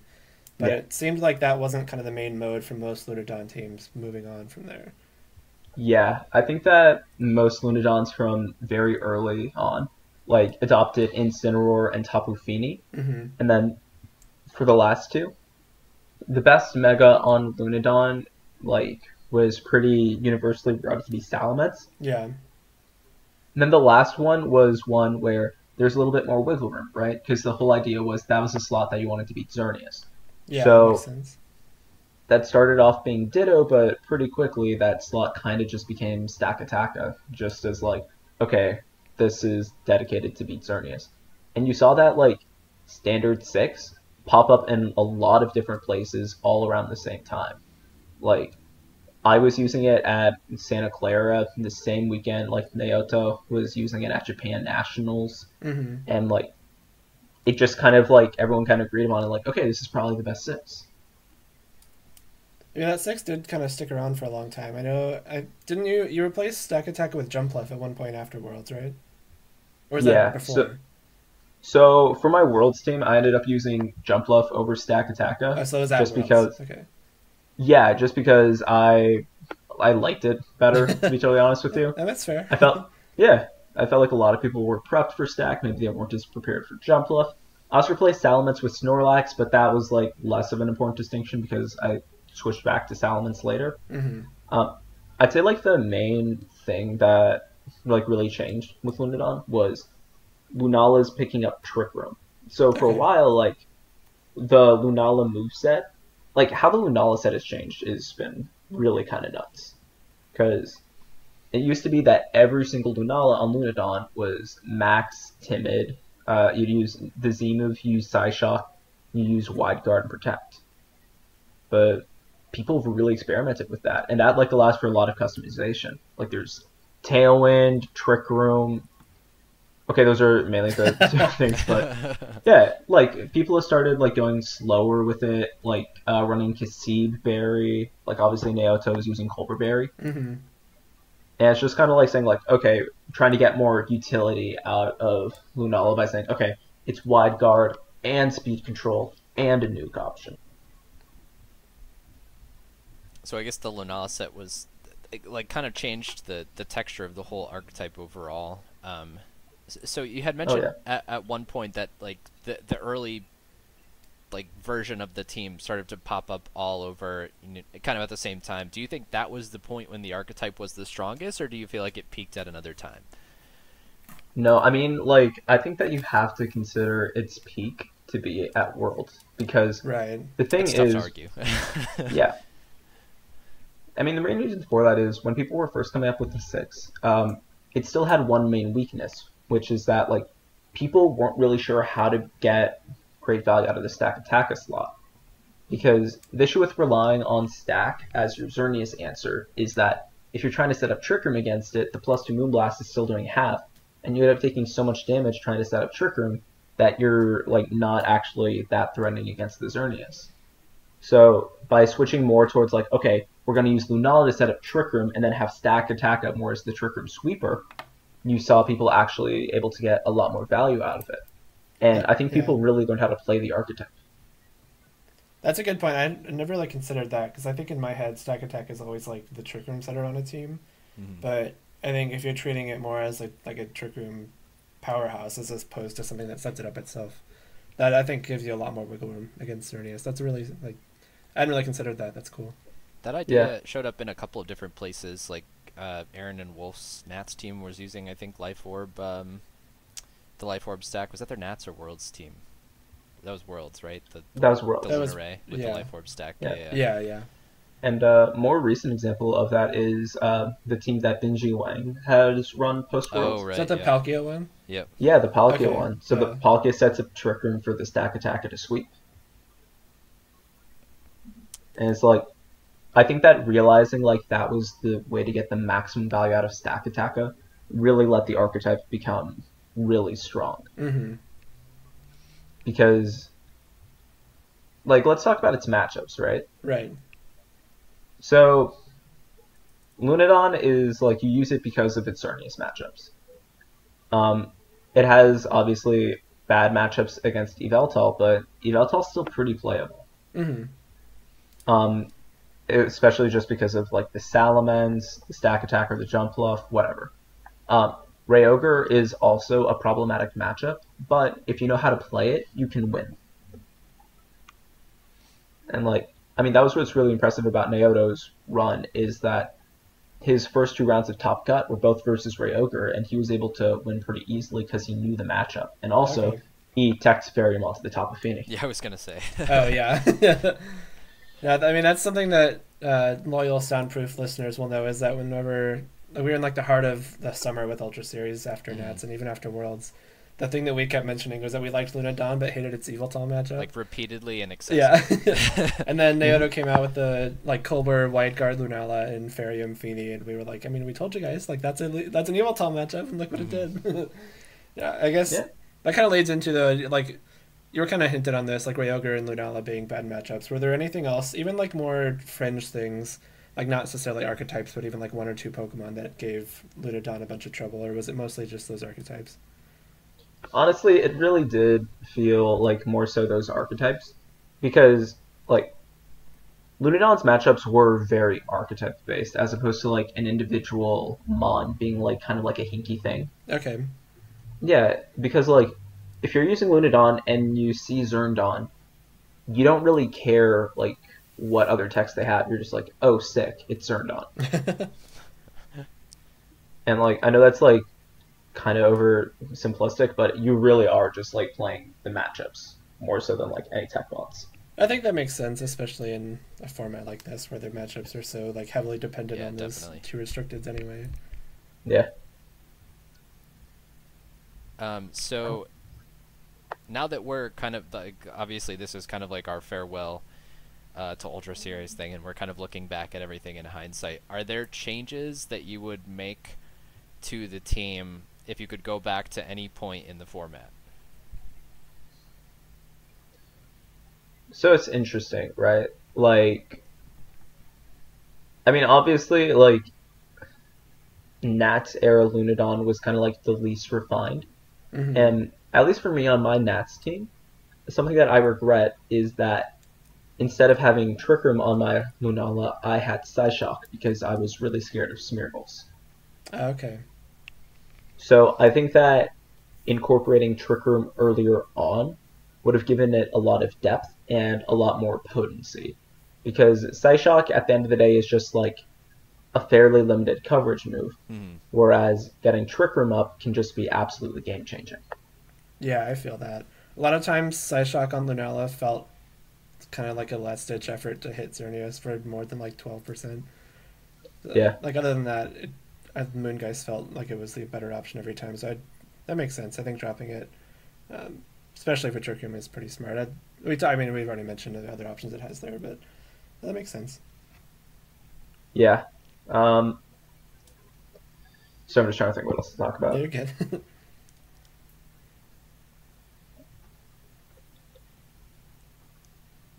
I can get like more into the nitty gritty of some of the sets, I guess. Yeah, go for it. Or like how the matchups play. Mm-hmm. So like the main reason that LunaDon is really good against like Xerneas stuff is that Lunala is probably the best hard counter to Groudon in the game. Really? Which is a matchup that if you don't like play Groudon or Lunala, I don't think you would guess. Yeah, I definitely wouldn't. The main reason for that is because if they're the physical set, Wide Guard is the worst thing for it. Mm-hmm. Lunala can outrun Groudon and it can smack it for a bajillion damage. And with Shadow Shield, Groudon can't really do too much back. Also, if they're special Groudon, then most special Groudon are pretty frail. Just because it's like you go timid so that you can outrun other Groudons. Right. And if they're frail enough, that means that Lunala can kind of smack them and Oko them. And also, like, Groudon is really reliant on being in, like, optimal, like, speed control conditions. Right. Groudon needs, like, everything going his way in order to make an impact. So Lunala can really mess that up. And that's why, like, LunaDon mirrors were really just a matter of, like, you don't... It was just about trying to take out the opposing Lunala and just trying to, like, shake out the opposing Lunala so you can win with your Groudon. Yeah. And that's why Castleberry showed up. Yeah, no, it really did. Because it made it so that you could take it and then get Trick Room up. And if you optimize your team to be better under Trick Room, you can put yourself in a really big advantage. Definitely. And I think it's interesting just because, like, a lot of the earlier LunaDon teams had really fast Feeny Groudon. Like, that's something that I remember seeing a lot. Yeah, so what they would do is make it so that both their Tapu Fini and their Groudon hit, I believe, 134 speed to make it so that they outran Gengar and Tapu Koko at -1, which they would be after an Icy Wind. Huh. Yeah, so by doing that, it was kind of just the idea of like, okay, I'm going to get an Icy Wind off and then I'm just going to roll through with Phoenidon. And also, like, earlier on in Ultra, like, having the faster Phoenidon was so important. Because, like, so many teams had it, and if you were faster, you could just Madness Blades and not care about them. Right. Yeah. So it seems and like the fast Lunalas was kind of a reaction to the fact that, like, Fast Lunala was the only set that was on, like, XL, which was kind of like the parent Lunala archetype. So it makes sense that it would carry over that way, that Lunala is still just, like, the gotta go fast mon. Yeah, because if you ran slow Lunala, your opponent could exploit that and go for the Z move on it, and it would just put you in a really terrible spot. Mm-hmm. So, like, it took, like, Naoto really saying, like, I am dedicating myself to Trick Room. And, like, obviously, like, there were some other people that used, like, various sets, but, I mean, I think, like, Naoto, like, with his Japan Nats team, was the first person to actually go, like, I am using Colder on Lunala. That was the only time I saw it, yeah. Yeah, and it Wolf and Aaron also used it, but, like, it was, like, after the fact, yeah. Mm-hmm. So another question, if you could Dynamax one Pokemon on this team, which one would it be and why? Oh, God. Okay, wait, let's think this out. Okay, so we gotta be thinking about it from terms of stat boost, right? Right. Mm-hmm. Okay. Here's my question. If I go for the Dynamax Fire, can I reset Desolate Land? Yes, let's say yes. Yeah, I like that. Sure. Oh, dude. Dude. Okay, so now Groudon has just become, like... Groudon's ascended. Groudon's just, like, giving himself a light screen every time he goes for the P-Blades. Mm. Groudon's never missing a P-Blades again. Well, P-Blades also isn't spread anymore. That's fine. You do more. It's like it's around the same base power too, but it's not spread, so it doesn't lose that. So it's like stronger on one thing. Groudon. God, I really wish Groudon at like +2 special defense. That's terrifying. Yeah, that's too much special defense, I think. I think I'm gonna dream about that tonight. I won't be held responsible for that. Dude, the Rayquaza Earth powers you, and it does 15. We broke Ultra Series. Oh no. Yeah, we did. Yeah, no, you just have to use Assault Vest Primal Groudon. It's okay. We'll never have to play Ultra Series ever again. That's or restricted formats, arguably based on the accessibility changes. But we'll talk about that at another time, probably on another episode as we move forward here. So another really important question that has been a recurring theme over the course of our show here is the existence of KangTorn. Just to put it mildly. Now, why exactly did you choose not to play KangTorn? Oh, dude. LunaDon auto wins versus KangTorn. Another reason to use LunaDon, people. Yeah, no, like... KangTorn. I mean, are we talking like KangTorn Ogre or KangTorn Dawn? Because Let's say Dawn, like the standard for our one. purposes. KangTorn Dawn I have flowcharted to always win against. And I'll tell you guys the secret of it. What you do is you lead Lunala jump left turn 1, right? Uh-huh. And then turn 1, every time, protect Lunala, switch jump left into the Incineroar. Okay. Now let's say they let KangTorn, right? Yeah. They probably did something stupid. That's a strong argument. Because it's like, I there see is no good... play. Also, no, there really isn't, though. Like, they can't punish the switching because they can't kill the Incineroar. Uh-huh. And what that lets you do is just like, okay, sick, now your Incineroar can fake out the Kangaskhan, and because they're scared of the Trick Room, they have to taunt you, so you can Z-move the Tornadus. And then once the Tornadus is dead, Jump Left Groudon just wins. Oh, yeah, I guess it kind of does. And that is why while using Jump Left LunaDon, I have not dropped a game to KangTorn. Really?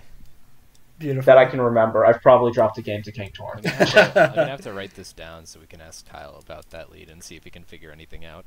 Oh, yeah. Yeah, Kyle did beat me with KangTorn against it, but that was really bad. Like, KangTorn can win if you just make yourself immune to Precipice Blades. Okay, yeah. Yeah. Like, if you can dodge P-Blades, it's not a bad matchup. I feel like dodging anything. P-Blades is Dodge always the P-Blades. best Groudon matchup. Alright, well, Yeah, thank you yeah. very much for joining Yeah. us, Gavin. Very glad to Yeah, have thank you guys for having me. Yeah. No, this is fun. I'm glad I could just, proselytize. Yeah. Yeah, That's, and now to preach in retrospect is kind of a different thing now when nobody really cares. But it's Right. always fun to hear about these things after the fact. So thanks for joining us. We've got a couple more archetypes to go for our listeners here. So don't go anywhere. We will be right back.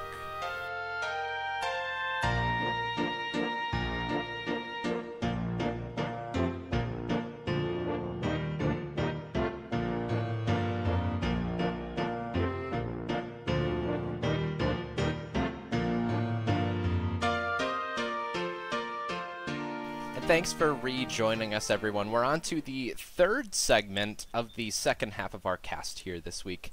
This time, Jake and I are joined by Raghav Malavia, who was kind of the purveyor of RayOgre for at least important stretches of the format. I'm sure it's an unpopular thing for me to say for the entire format, especially with Spain Rain and things like that. But for the early parts of the format, I would say that he was definitely kind of the harbinger of RayOgre, if you will.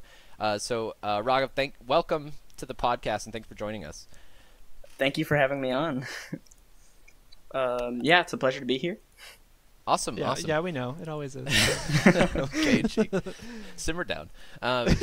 So our first question for you is what kind of drew you to this archetype? And I feel like this is kind of an important question, especially since this archetype, as well as YvelDon to an extent, is kind of like the biggest holdover from 2016.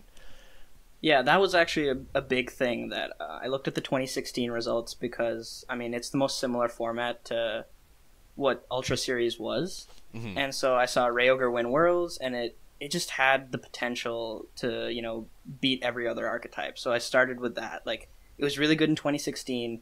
It probably has some merit in this format. And, so, the ability to beat Groudon, and specifically Xerneas Groudon, is what really drew me to it. Because Kyogre archetypes without Rayquaza have a really tough time positioning around the opposing Groudon. And so, RayOgre's just, wide matchup spread is what drew me to it.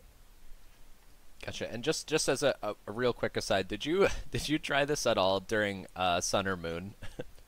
I did not, but Okay. I know I saw some weird teams on ladder with it, but I never tried it because I think Rayquaza needs to Mega Evolve. Kyogre needs to No, Prime. I totally agree with you. I just remember I think Justin Burns had an X-Ray team at some point that he made. Yeah. With He with their definitely trailer. did. He won So a I was just mid-season kind with of it. I was kind of wondering whether or not RayOgre had leaked into Sun or Moon at all, but I guess Air Slash wasn't good enough for RayOgre. Unfortunately not. So there were at least I think 2 versions of RayOgre that officially or unofficially have your name on them. So can you kind of talk about your team building, over the format and what kind of changes you had made at various points? Yeah, I think there's actually like 3. I put out a report with John and Chuppa on Victory Road, I think, and it goes over the 3 RayOgre teams that I had a big part in making. And so the first one was at Berlin, where Kimo got top 8, Kimo Nishimura. Yeah. And in that one, it was really hyper offensive. It had like Choice Band Rayquaza, Max Attack Ferrothorn with Assault Vest. And so that's just kind of what it was like early meta. It was just more hyper offense and trying to overpower your opponent. And then I think it slowly shifted to more bulkier kind of version, where you see that with like Assault Vest Rayquaza on the Whimsicott team. That was kind of the first team where it kind of just like blew up for me, like one of my teams. I used it, and then Colin got like top 4 at a regional with it, and then Michael Lanzano got 2nd at a regional with it, the same regional. And a bunch of people used it at nationals too. So the idea with that one was actually to just counter the previous version I made. Because I saw a bunch of people using it, and I'm like, I don't want to lose to my own team. So I made some changes to make the team more bulky. Like Rayquaza was given an Assault Vest, and there was a slower mode with Stack Attacka. Yeah. Yeah, so you kind of see that throughout really every format where it tends to bulk up. And so and my thought process... Every format also ditches Pharaoh at some point, so that of course, that. Yes. Yeah, it sucks. Yeah, so I decided to get bulkier because Xerneas, people always find out. They have teams at the beginning of the format. They're like, oh, this beats Xerneas. And then you realize it really doesn't. Dude, like, no early team formats ever beat Xerneas. Xerneas is just so good. Yeah. So Whimsicott was really the best part of the second team because it had Encore Pressure and Tailwind. And Encore was really good versus like Xerneas and Mungus. Yeah. Yeah, so that was like the big thing with that. And then the third version was Nationals, where that was really last second. I had like a lot of school stuff before Nationals, and so I sat down with Colin and Jonathan Evans and Kimo, and we were like, okay, we need to make a new version of RayOgre. I can't just use the same thing because it's going to be everywhere. It's going to be countered.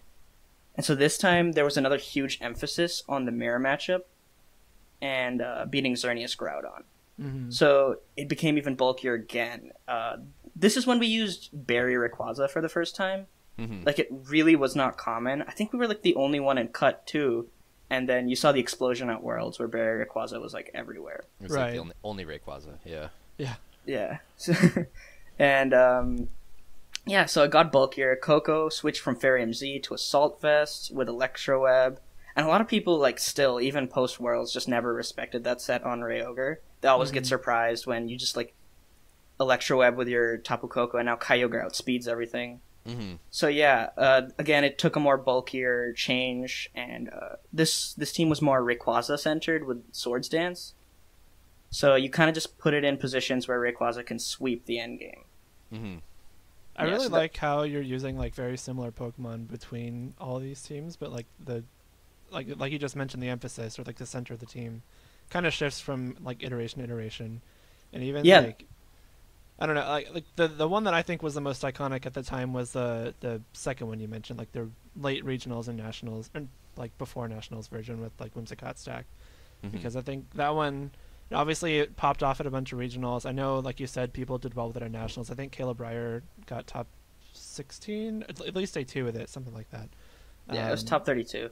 Okay, yeah, so he made day 2 with it, and that's the one that I think people tried to copy the most and like use the most outside of like the people that you built with. So I think after NAIC, at least, like obviously your team did well. John got top 4 with it, right? Yeah, he got top 4. Yeah, but I didn't really see much of it afterwards, and then after Worlds, I think RayOgre has kind of completely fallen off for whatever reason. So yeah, other than the second one, the one probably most well known, but like clearly 3 very successful versions of it that you've had a big hand in.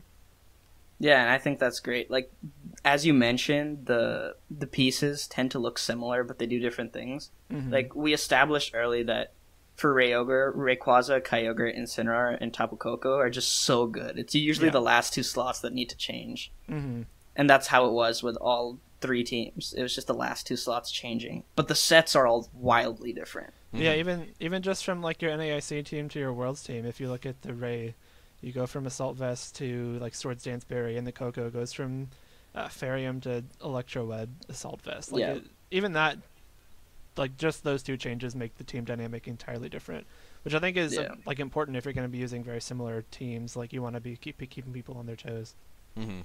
Yeah, and like I think the Nationals Wolf won with RayOgre, Tapu Koko. Like he won with the same core the Whimsicott team was like based off of. You know, AV Rayquaza, Farium Coco, and then Instant Ogre and like Xerneas Hope, right? Yeah. And so that just kind of proved that like that core is so strong. Right.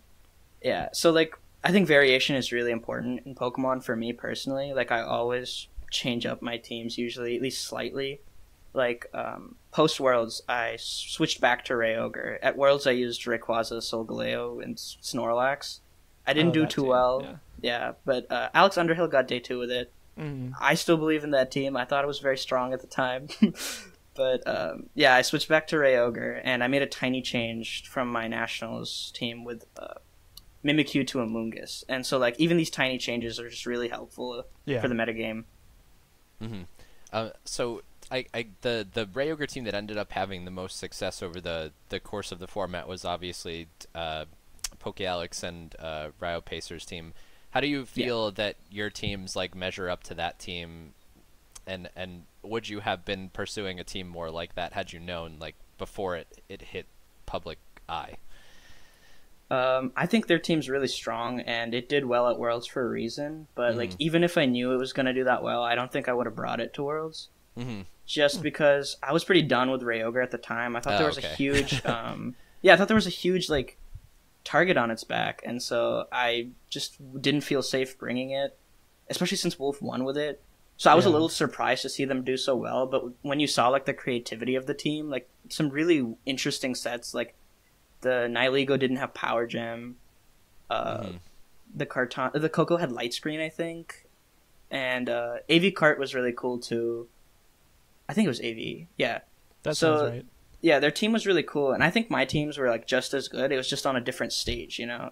Nobody really brought the team to Worlds, at least my version of the team to Worlds. And so I think maybe like I could have done as well, but at the end of the day, you know, I'm like I don't think I would have brought RayOgre to Worlds. So like given that, do you think there was a certain point in the format when RayOgre was strongest, or do you think it kind of had a similar levels throughout the year, or even if it was like equally strong throughout the year but it dipped for a little bit? Maybe talk about that. Yeah, like I think it was equally strong throughout the year, but I think Nationals was like its highest point. It won, got top 4. I think that was the best time for it. Or like the regional seasons, like around the regionals before Nats, that was probably when it was strongest too. Yeah, I think that whole stretch, like Madison was the last US regional, I think, right before Nationals. And then it had like great showings at both of those. I think it's kind of hard to argue with like that kind of month or so of time. Yeah, and the weakest point was probably Worlds and right after Worlds. Even though Kimo and I combined cut 3 regionals with RayOgre after Worlds, with the same team, so I think after Worlds it's just a completely different ball game because with Sword and Shield coming out too, a lot of people just didn't care. Yeah, that's something we noticed a lot. A lot of people going for comfort and not really trying to put much effort into building. Right. Yeah. Which makes sense. Yeah. It's kind of fair. Yeah. I mean, I'm guilty of that too, to an extent. Like, I definitely think the best version of the team was made after Worlds, but after a certain point, I just didn't practice or like care much because I really wanted to play Sword and Shield. Yeah, who doesn't? We're all in the same boat there. So if you think that the best version of the team was made after Worlds, would you have taken that team and gone back and put it into any other point in the meta? Yeah, maybe. Like, it's hard to say because, like, I was successful with all of them, basically. Like, when I used them, I was, like, I could have done better at an event, but it never felt like it was the team's fault. You know? That's fair. Like, maybe, like, Day 1 Worlds, because I feel like Day 1 is super cutthroat. I'm not a huge fan of changing teams between days, but, like, hindsight's always 20/20, so if I knew the team was good, I'd use it, Like, hindsight is 20/20. That's why it's just kind of like a fun exercise. Yeah. It's always tough too, because like before tournaments, if you're going to a tournament and you feel prepared for it, like you're likely very confident in the team. So Exactly. even if you look back and say like, oh, maybe I should have changed one or two moves or even a Pokemon or two, like it was still the right decision at the time to keep playing with that team too. So like, Yeah, exactly. It's just a hindsight thing. Like, I don't know. It's hard to make that kind of decision if you're looking at a tournament from the past. Yeah, exactly. And like, while it might be the best version, it depends on the meta state. Like, Yeah, definitely. yeah, like at one point Whimsicott was better, then Mimikyu became better.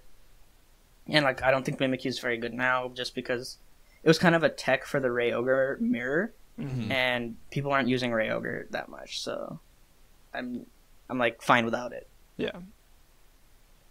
I think RayOgre was mostly gone from Post Worlds. I'm trying to think of a time that I saw it. I think like other than you and Kimo, I don't know if it had much success at all. Oh, I gave Alex the team as well, and he top eighted one regional. I don't remember where it was. It was with Celesteela Metagross. Oh, okay. I didn't realize that was from the same pipeline. Yeah, no, I Gotcha. Yeah, I remember seeing that. Yeah. John and Chuppa used RayOgre at Worlds without my supervision. So you can see how that turned out. To For fool yeah. So I wasn't a huge like believer in Celesteela as the last slot, but then post Worlds, I changed the team up a little bit and gave it to Alex Underhill and Justin Burns. Alex top cut. I think Justin got like top 16 or something. I don't remember, but yeah. So he used that version, and then Kimo and I used Amoonguss in the last slot. Gotcha. So this archetype, I think you mentioned this a little bit earlier, is largely like the success is because of how well it does against Xerneas Groudon for the most part. So if that's one of the bigger strengths of the archetype, on the flip side, what would you say are the archetype's like bigger weaknesses? Right. It varies from version to version, but generally it's Lunala, Xerneas, and like Psychic Spam. And so with the Whimsicott version, Psy Spam was like easy just because you can set up Tailwind, Moonblast, and Ferium Coco. You have a lot of tools for it, right? But with the Nationals version, it was basically just like came down to a turn 1 50-50, and we accepted that. Because it was just so hard. Accepted it. I mean, that works. Yeah. It didn't I even didn't show play up any. in Nats too, so I guess that's not a bad call to make. Yeah. And so those matchups got like really hard depending on the version. Like I say the post Worlds version is the best because I felt like it had its largest weakness was you playing bad. Like it had a Zernala matchup, but it involved you playing better. Same with Psy Spam. And so the biggest weaknesses were definitely like Xerneas Lunala. I think that makes sense, especially Lunala, because like if you're Rayquaza, you're not going to be carrying it through Shield, and then it's going to get like a huge hit off on something. So. Oh, actually, another big weakness is opposing Kyogre with like better speed control. So I played Stephen Mia at Portland in the second to last round of Swiss, and he had his Worlds team, which was Tornadus, Kyogre, Xerneas. Yeah. And I beat him very convincingly, but then I later like talked to Rajan, and I was like, dude, if he just knew what to do, I had like no matchup. Like, I mean, I had a matchup, but it was very difficult just because Kyogre and Tailwind can be very hard for certain versions of the team. Like, Whimsicott obviously has a wider matchup spread, but the matchups it's good at, it's less strong. It's like less consistent. That makes sense. Yeah, so the version, it's very version dependent, but yeah, like opposing Kyogre with speed control and Zernala, I would say are the worst ones. It's interesting. I guess Xerneas Lunala is the one that I would think of most just because it was like a more enduring... Like, Psy Spam wasn't around throughout the entirety of Ultra Series, and neither was Kyogre, Tornadus, Xerneas, so I guess XL is probably the one that jumps out to me as much. Okay, so I think we've got one more question for you here, which I'm trying to think. I think that we've been mixed. Some people are like, oh god, this is the hardest question I've ever been given. Yeah. And some people are like, oh, I know exactly what the answer to this question is. If you could take a version of your team and Dynamax one Pokemon on it, what would it be and why? You can pick any version, any mon, at any point in the meta. Just one Ultra Series team. And I think we also specified that if you use Max Geyser, it does set Primordial Rain. Oh, yeah. Oh, that's very good. Wait, so how would it function versus Groudon? It just fizzle in the Desolate Land, then? That's a good question. Let's get to Wobblefed on that. Let's find out. Yeah. It's definitely a Rayquaza or Kyogre. Rayquaza, oh god, Mega Ray with Max Airstream. Yeah, because like you set up a Swords Dance and then you Max Airstream and you that sounds just beat Xerneas. Or you Max Airstream next to your Metagross, so oh Lord, it sounds busted. Yeah. And I wonder if it's taking boosted Moonblasts with double HP too. God, if you can take one at neutral, then you definitely take +2 at double. Right. Yeah, I have to make a new Rayquaza spread. Jeez. Gotta make that Dynamax Rayquaza spread. Yeah, probably Rayquaza. All right, so that's going to do it for the version, what are we at, 2.3 here as far as the flowchart of this episode here. I just try to organize it in my head. Thanks again for joining us, and it's been a good conversation with everybody we've had, so thanks for coming on. I believe we have 2 more people here at this point that are going to be joining us for the Farewell Ultra portion of the Soundproof podcast here. So stay tuned, don't go anywhere, we'll be back in just a couple seconds.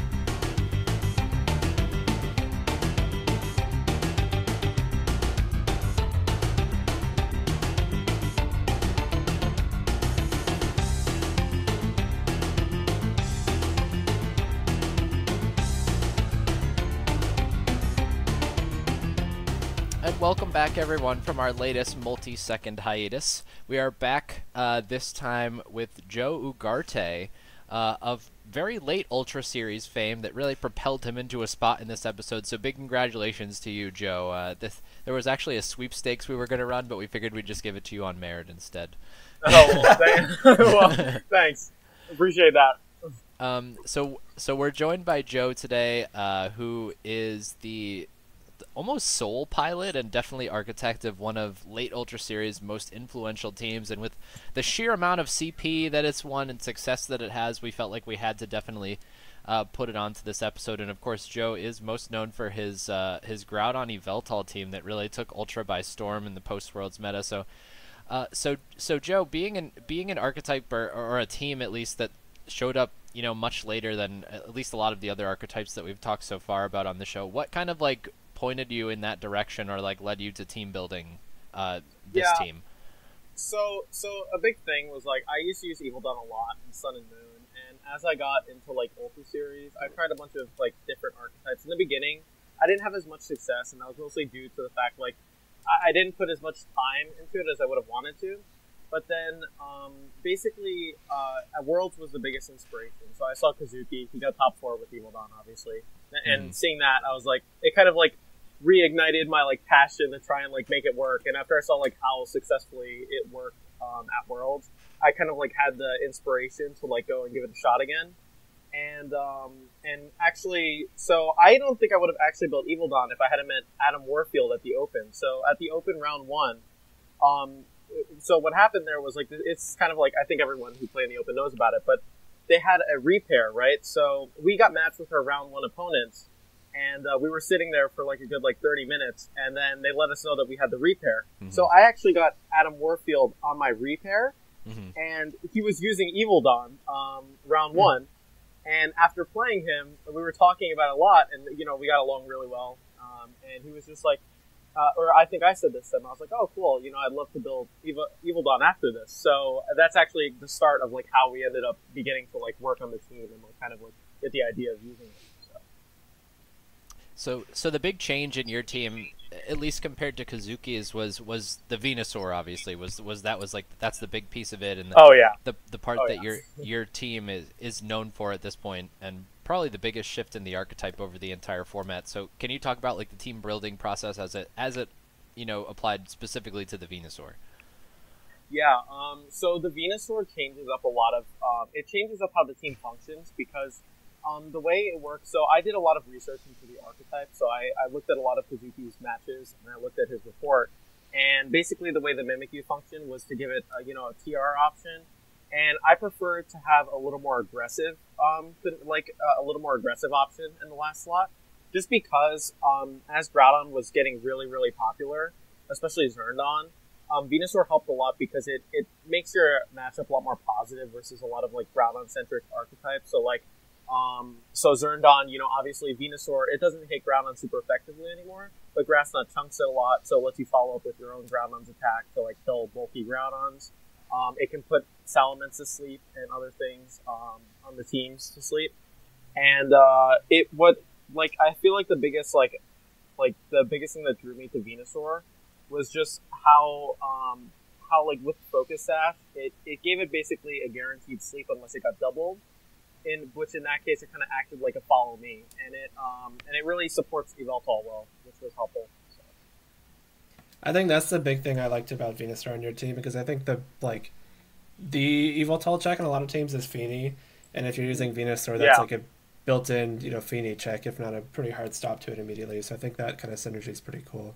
Yeah, the team definitely it really took shape over time. Like Kazuki was a big influence on the team. It gave me a lot of ideas to work with. I changed a lot of things from Kazuki's version eventually, and it ended up kind of becoming its own thing. But a big thing that Venusaur does too is it gives you a lot more flexibility in how you can play matchups. So for Kazuki, when I was reading his report, he didn't bring YvelDon to a lot of Xerneas matchups. And I feel like part of the reason of that is just because the way the team that he had was built, it kind of limited how you were able to approach certain matchups. And because you have the Venusaur, you're not always obligated to bring your Groudon to matchups, and you're not always obligated to bring your YvelDon to matchups. You just bring whatever's optimal. So the team became a lot more focused around being able to bring one restricted and supporting that restricted really well. So. Yeah, I think it definitely, I mean, in theory, definitely, and it ended up working out in practice as well, that it seems kind of like if you had to pick one Pokemon that supports both of those two restricteds the best, that you might settle on a Grass Poison type, and obviously Venusaur kind of being the best of those in a Sun-dominated format at the very least. Yeah. Towards the end it was like great, because Groudon was basically everywhere. And did the team, like, were there any other like notable or specific changes that the team underwent? I know you've had the same 6 for a couple of months now, but were there any changes that you made? Yeah, so the biggest change, so the Tapu Koko originally had Electro Web, and it was originally like a very slower, bulkier Koko. But we sped it up so it could creep Salamence, so Salamence wouldn't be able to go before the Tapu Koko. And we also added Light Screen, and Light Screen is by far the most important and biggest change on that Tapu Koko, because it makes your Xerneas Lunala matchup go from like a 50-50 because you'd be forced to bring Venudon to like, I'd say almost like an 85-15, just because Light Screen plus Snarl with Metagross is so bad for Xerneas Lunala. It's really strong. Like, I love that. I actually didn't know you had Light Screen on Koko. That's a really cool tech. Yeah. I think screens in general are pretty underused. Yeah, and even really in my Portland set versus Raghav in top 8, Light Screen did a ton of work because it just reduced the amount of damage his RayOgre team was doing. Because normally, you know, the idea of the team is you want to have your Kyogre and Rayquaza at the same time so that you can flick Water Spout, you know, not worry about Groudon. But like with that airlock reduction plus Light Screen, it was doing a lot less damage than it probably wanted to, you know, and that is a big factor, basically in supporting the team, because the team itself is very bulky. So having that extra like bulk that you add on with Light Screen is super helpful, and it gives the team it gives a lot more staying power, which is nice. Right, and to throw back just a little bit. We had Gavin on a little while ago, and I think he was one of the purveyors of this archetype in Moon Series. But obviously, the YvelDon Venusaur stuff was like a big deal in, I think, late Sun Series, and then for most of Moon Series. How much does your team in Ultra Series draw from that team specifically? Yeah, so I played a lot of this, and this is actually funny. So I played a lot of YvelDon like early Sun, and so back in, the reason why I was also kind of drawn back to this archetype was because I had played it before, and I think this was, I used it in a bunch of New York locals a while back. Obviously to much less success. I wasn't like, you know, revolutionizing the meta or anything. I don't even think you could call it revolutionizing now, but like, I think I found kind of comfort in it just because of the way Venusaur functioned very similar to the way it functioned back then. And it just supported the restricteds really well, and I think it does kind of draw from it, but where the dynamic changes is how there's no speed control on the team, really. Like, I guess Chlorophyll is your speed control, but it's a lot more focused around like positioning and like slowly wearing your opponent down. And I think even the item changes kind of make it function a little differently. I think Venusaur back in Sun played a bit of a different role because it was a lot more effective against, KyOgre and Groudon because it could hit them both super effectively. And I think because of Primal Weather too, that's changed how Venusaur has functioned a little bit because it makes it, Primal Weather definitely changes it a little bit. I think it feels different than it did in Sun, but it feels close enough where it's like a comfortable pick, if that makes sense.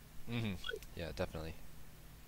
Yeah, I think when you describe it that way, it definitely makes sense. And obviously there are a lot of parallels between the teams, so it makes even that much more sense. And we've been asking this question to the other folks that we've had on, and it seems almost like kind of a dumb question to ask given like the amount of recent success that you've had. But let's open up this question to include all of Sun, Moon, and Ultra Series.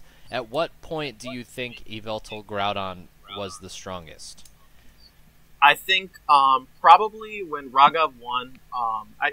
Was it San Diego? I think back then. Was it the same? It was a California regional. It was, California regional. I think Santa Clara.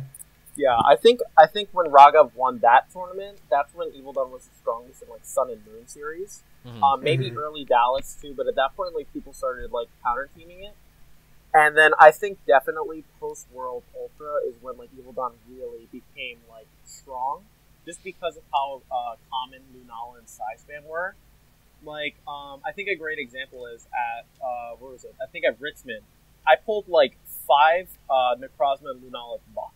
Like, my schedule was almost, that's like... a blessing. Yeah, like, my schedule was almost all, like, Necrozma and Lunala. And, like, all of Cut, That's like, if I hadn't lost to James Evans, like, I would have been playing Psyspam every single game in Cut. Yeah. Like, that's what Brendan and I wish we could have. That's what we were trying for.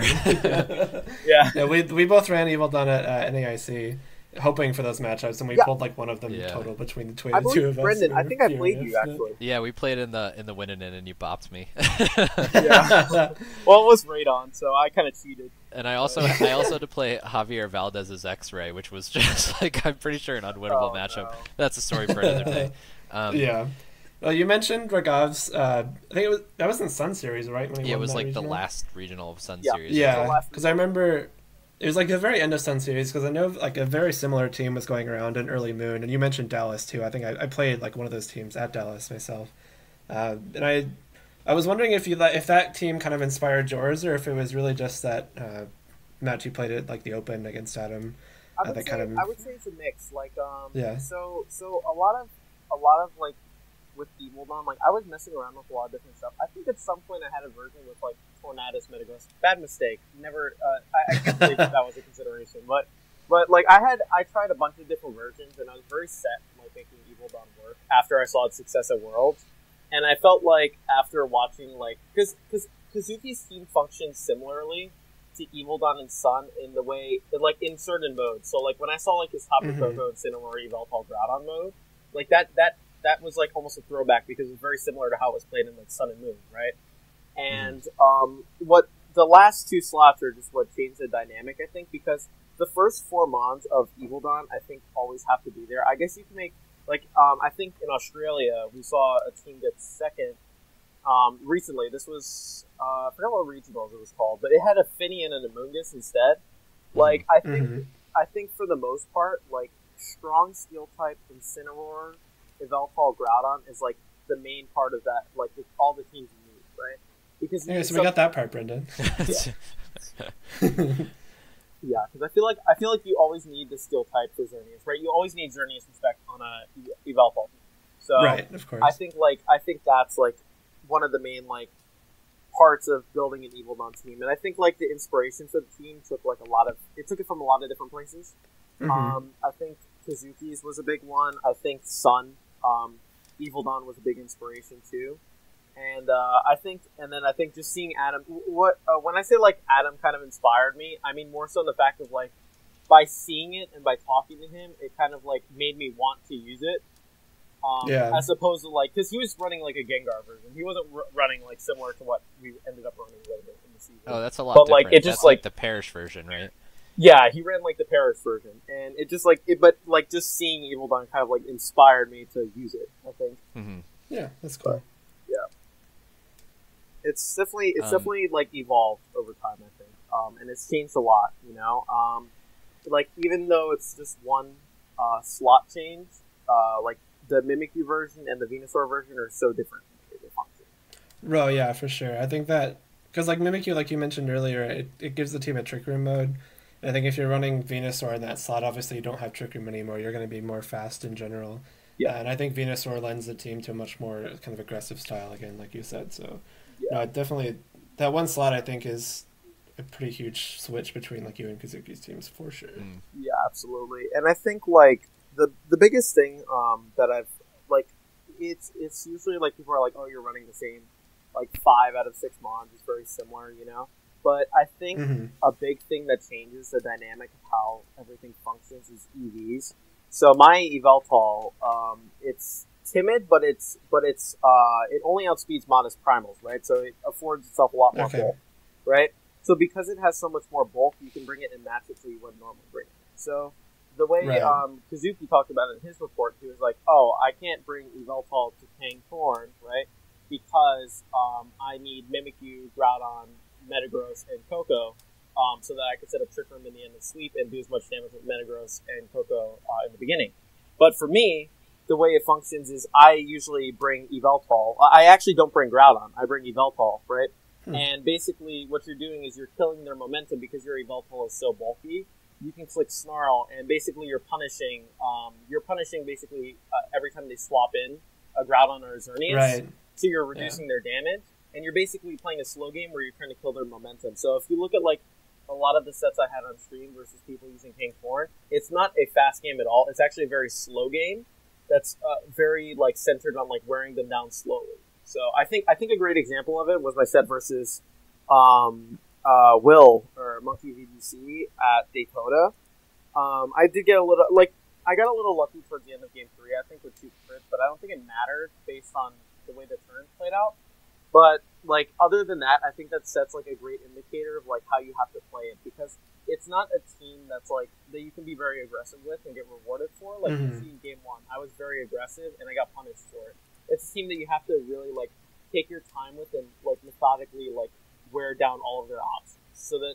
And the biggest thing is, like, playing your win conditions. So I think with my version of YvelDon, the difference is... When I have an Yveltal and I have a Metagross versus KangTorn, the idea is I'm trying to remove either the Xerneas or the Groudon that can deal with one of them so the other one can win. So if a Xerneas is on the field and I remove the Xerneas, then my Yveltal wins. If there's a Groudon on the field and I remove the Groudon, then the Metagross wins. It's kind of like that idea. That's kind of how I approach that makes sense. Team building with it. But. Cool. So what would you say, like, be it a Pokemon or an archetype or anything that you would call like the biggest weakness of the team? So, I'd say like if you're talking about like in terms of what you would run into, I think RayOgre is probably the like hardest one because even though you have a lot of tools, I think RayOgre has a few more tools.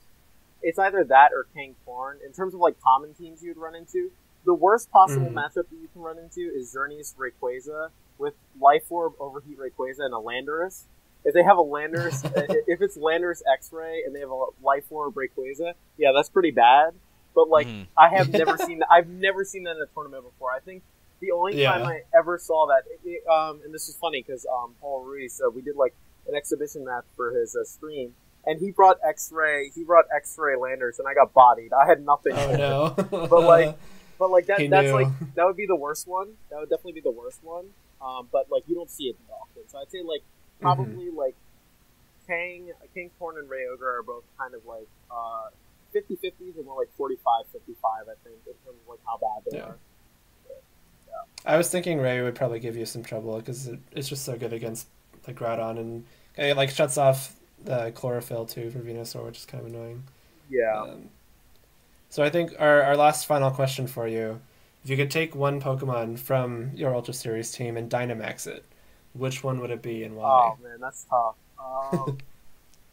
It's tough because I feel like it's so hard to find one of those mons that wants to Dynamax. I mean, I guess like in terms of just pure coverage, I think it would actually be Metagross. Like but like you can't mega and Dynamax, right? Now let's say you can in theory. In a theoretical world where you can. In a theoretical world where you can, it would absolutely be Metagross, just because of like ground and steel. You're boosting your special defense and defense, and that's absolutely like true. busted. That's absolutely busted with YvelDon. Like that would probably Right. At Excadrill.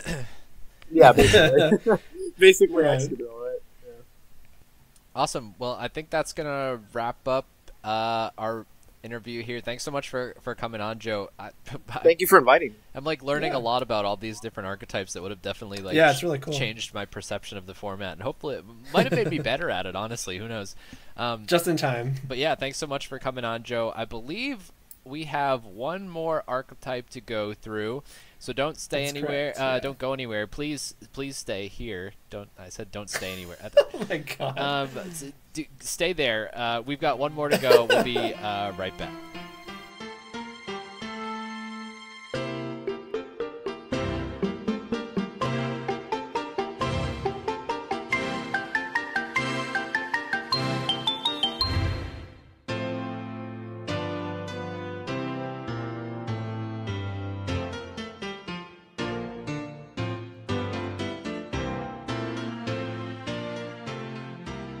Hello, everyone. Welcome to our final segment. We are here with Kyle Livinghouse, and I was going to call this an interview, but I think it's more of an intervention because the theme of Soundproof since its inception back in July was taking every chance we could to talk trash about KangTorn. But now Kyle is here.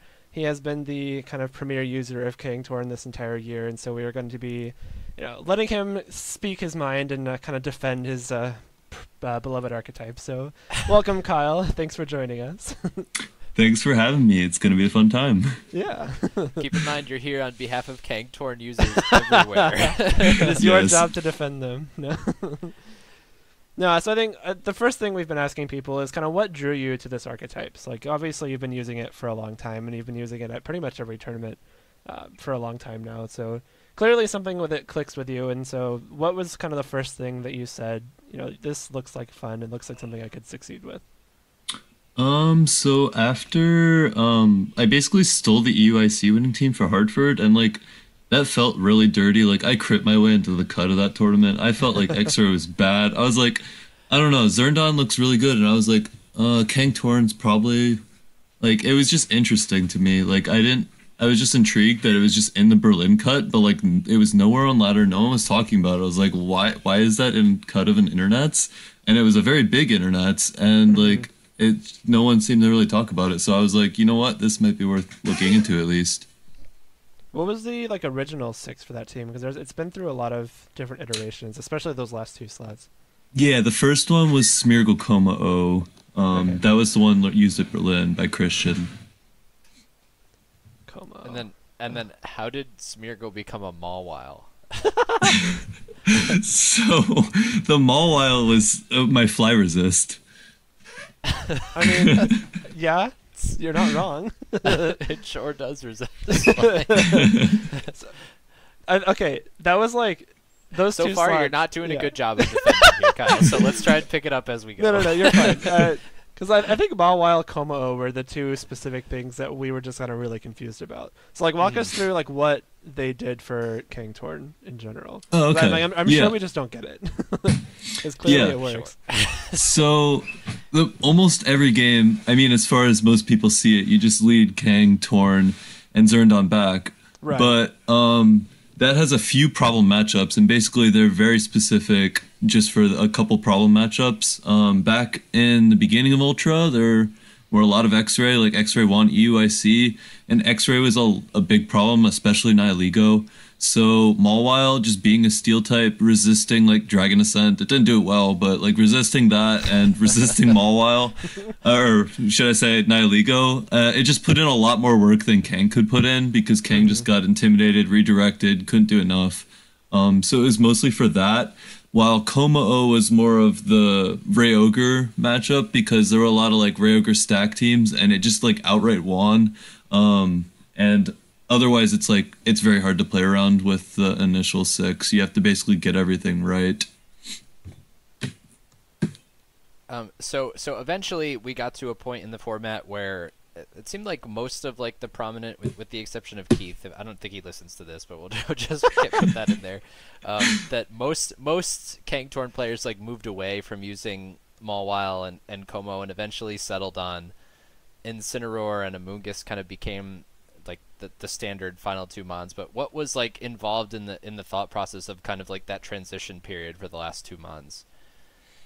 Okay, so post Worlds, X-Ray basically like didn't exist because Spam just cut it off the map. So I just saw Paul Chua do it first, and I copied him, and I realized like with Instant and Amoon, you can beat most RayOgre. Like you have a lot more options versus all the different types of RayOgre there are, and a lot of the RayOgre weren't losing to Como either. So it just made a lot more sense because it gave you a lot better best of 3 play versus RayOgre, and you really weren't losing out on the matchups that like Mawile was coming to, because Mawile couldn't come to anything anymore post Worlds really. That makes sense. I think like when I think about like Instant Amoonguss in general, you would think it probably isn't super great against RayOgre, but I think the kind of support those mons bring are super good at enabling the rest of your team against something like RayOgre. Because like if the Rayquaza can't Dragon Ascent the Xerneas, it's not going to be beating the Xerneas. So you just Rage Powder it, and then you have a yeah, Xerneas for sure, nuke the Rayquaza. So it's just something like that. You didn't really have that option against it earlier unless you could like Tailwind or Fake Out or something. But I think that makes a lot of sense. Yeah, it was just good pivots to get around it. Mm-hmm. And that's what those 2 mons do. So yeah, so there yeah. it is. So a question I have about a specific change that the team underwent, and this is a direct call out to Zactro and Yuri. Why did Pachirisu end up on this team at some point? Okay, I have no clue what they were doing. I was not even KangTorning at Worlds. That was a mistake, but Pachirisu's even more of a mistake because I have no clue what it does for the team. I'm glad we're at least on the same page on that one. Because I was talking to Yuri at Worlds, and he was like, yo, Zactro's a genius. He told me to put Pachirisu on the team, and it does everything that I needed it to do. And I was like, die? Is that what we needed it to do? Beat Thunderous? Oh, wait. Okay, I was hoping for a little bit more insight, but I'm glad that at least we're all on the same page about Pachirisu, Kyle. Like, what was it supposed to do? I don't know. I guess like, this is the wrong interview for that. Yeah, never mind. We'll have to have a special Yuri episode at some point. So, over the life of KangTorn, at what point during Ultra Series do you feel like it was at its strongest? Definitely the first tournament I brought it to, which was Santa Clara, because nobody knew anything about it. Like, people were like surprised that like Torn was using Icy Wind, that it like learned that. And like now that just seems silly. I definitely went through that at some point, no lie. Yeah. So like back then, like it was so strong. I thought I was crazy running it at Santa Clara. I'm like, I have a Kangaskhan and a Tornadus, and it has these moves. And then like it made it even worse that I had the Como and the Mawile at the time too, because I'm like, this team is garbage. And I really felt like I easily could have cut Santa Clara, but I threw it away, probably for the better, because then the team was a little hidden for a little while, and it became stronger for NAIC, which was fine. But it was definitely very strong at Santa Clara. I just didn't know how to harness the power. I had no clue what I was doing with it. It was for sure. And while it was good up till NAIC, it was definitely strongest when people had no clue what it was doing. That makes sense. I think one of my main gripes about it was that like once you figured out the flowchart, it just became like not like there was no surprise anymore. You knew like what was going to happen, especially if they just straight up lead KangTorn. Like they're going to get their speed control, they're going to let something die, they're going to bring in Irrestricted. And so I think like not obviously the team doesn't fall apart without that, because clearly like even after Worlds is when you won a regional with it. Like people know how to play against it, and that still doesn't save them a lot of the time. But I think especially if there is still that like I have no idea what this Tornadus in front of me is going to do, like that's probably kind of terrifying. Like the first time I saw it, they led KangTorn, and I was like, I am very confused. I don't know what it's going to do, but it's going to go before me. Right. But I think, I mean, at least to me, and I think we talked about it on here at some point, is that it got to the point where, like, and we talked about this as it pertained to our NAIC team, where we had like a pretty easy like matchup against it based on just having experience playing against the monkey lead. But it looked like, especially during your matches specifically, Kyle, like the best of 3 play that you had with it, where you were able to like play on people against the monkey leads and like really unlocked depth that I didn't think that the team had at that point. It was like super impressive to watch your run through NAIC. Oh yeah, so NASC was very like we had a lot of leads where like you will lead Xerneas Kang in certain RayOgre matchups. Like you got to be very careful with leads because they're always going to expect the KangTorn. It's just whether that's going to work or not. And like it can be a mind game with leads and such. But yeah, that's true for sure, I would say. Yeah, go ahead, Jake. Well, I was gonna say that was the most impressive thing to me, especially about like your Knoxville win. Was that like there were so many different things you did with the team that I hadn't seen before, and like I hadn't seen other people do with it. Just like how you played it and how you led with it and stuff. Because like, I don't know. I think all the people I had ever played that were using KangTorn, like I mean, I never played you. I didn't play any of the other like, I don't know, premier users of it that you might be thinking like Pato or Ashton or Joey or anyone. But like I played one of them at NAIC and I won both games without switching. Like I beat him with my leads both games, and I'm not gonna call this person out because I like them and they're cool. But like that match was like, okay, why is anyone using this team? Like I don't get why this is successful. Clearly this is very rigid and unflexible. But then that like seeing other people that were like using that team a lot and knew the ins and outs kind of changed my mind a little bit. So. Yeah, I'd say like at Knoxville, I probably led other things other than KangTorn more often than I led Kang and Torn next to each other. Oh yeah. Like that's how much like Ensign and a Moon, it gives you so many more options. Like you're gonna be leading like you're gonna be messing around with like Ensign, a Moon Zern. You're gonna go like there's so many different other options you can go for.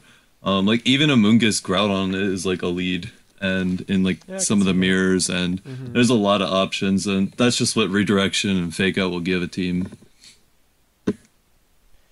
So what do you think was like the weakest aspect of the team, be it like a matchup or a specific Pokemon? Was there one player that you couldn't beat, like the weakest part of running it? So there are 2 things that you never want to see on the screen, no matter what version you're running. You don't want to see Nihilego, and you don't want to see Ho-Oh, no matter what, because Ho-Oh is obviously a problem because it's special Zerndon, and you literally can barely touch it like Kang, I guess, but like they're gonna have like everything else you have to beat too.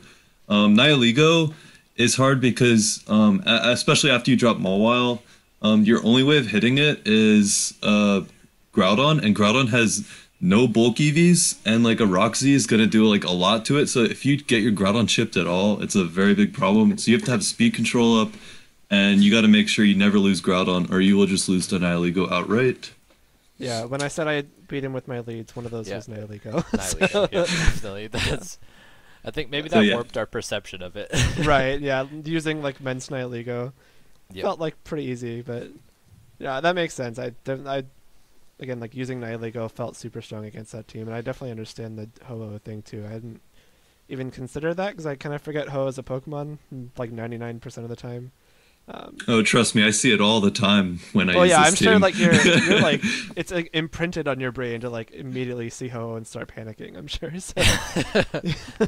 It's like that with most teams. Ho is That's like true. One of those weird unless you have an matchups. ogre, like you're probably terrified of Ho. Yep, definitely. And even then, you have to be afraid of Hodon. True. So we've had a couple people on at this point, Kyle, to talk about like various archetypes, and there was at some point.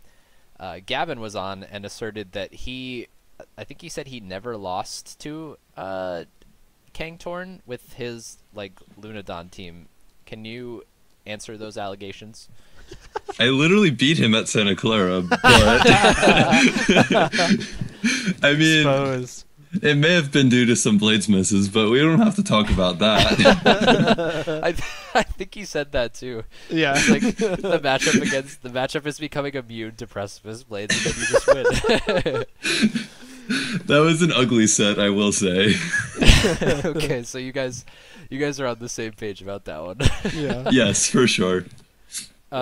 So if you could go back during like the life of this team as you were running it during Ultra Series, and you could like teleport to an event to make a change to your team, like you find yourself in Regline and you're like, hey Kyle, change this about the team, what would the change be to like make your success better?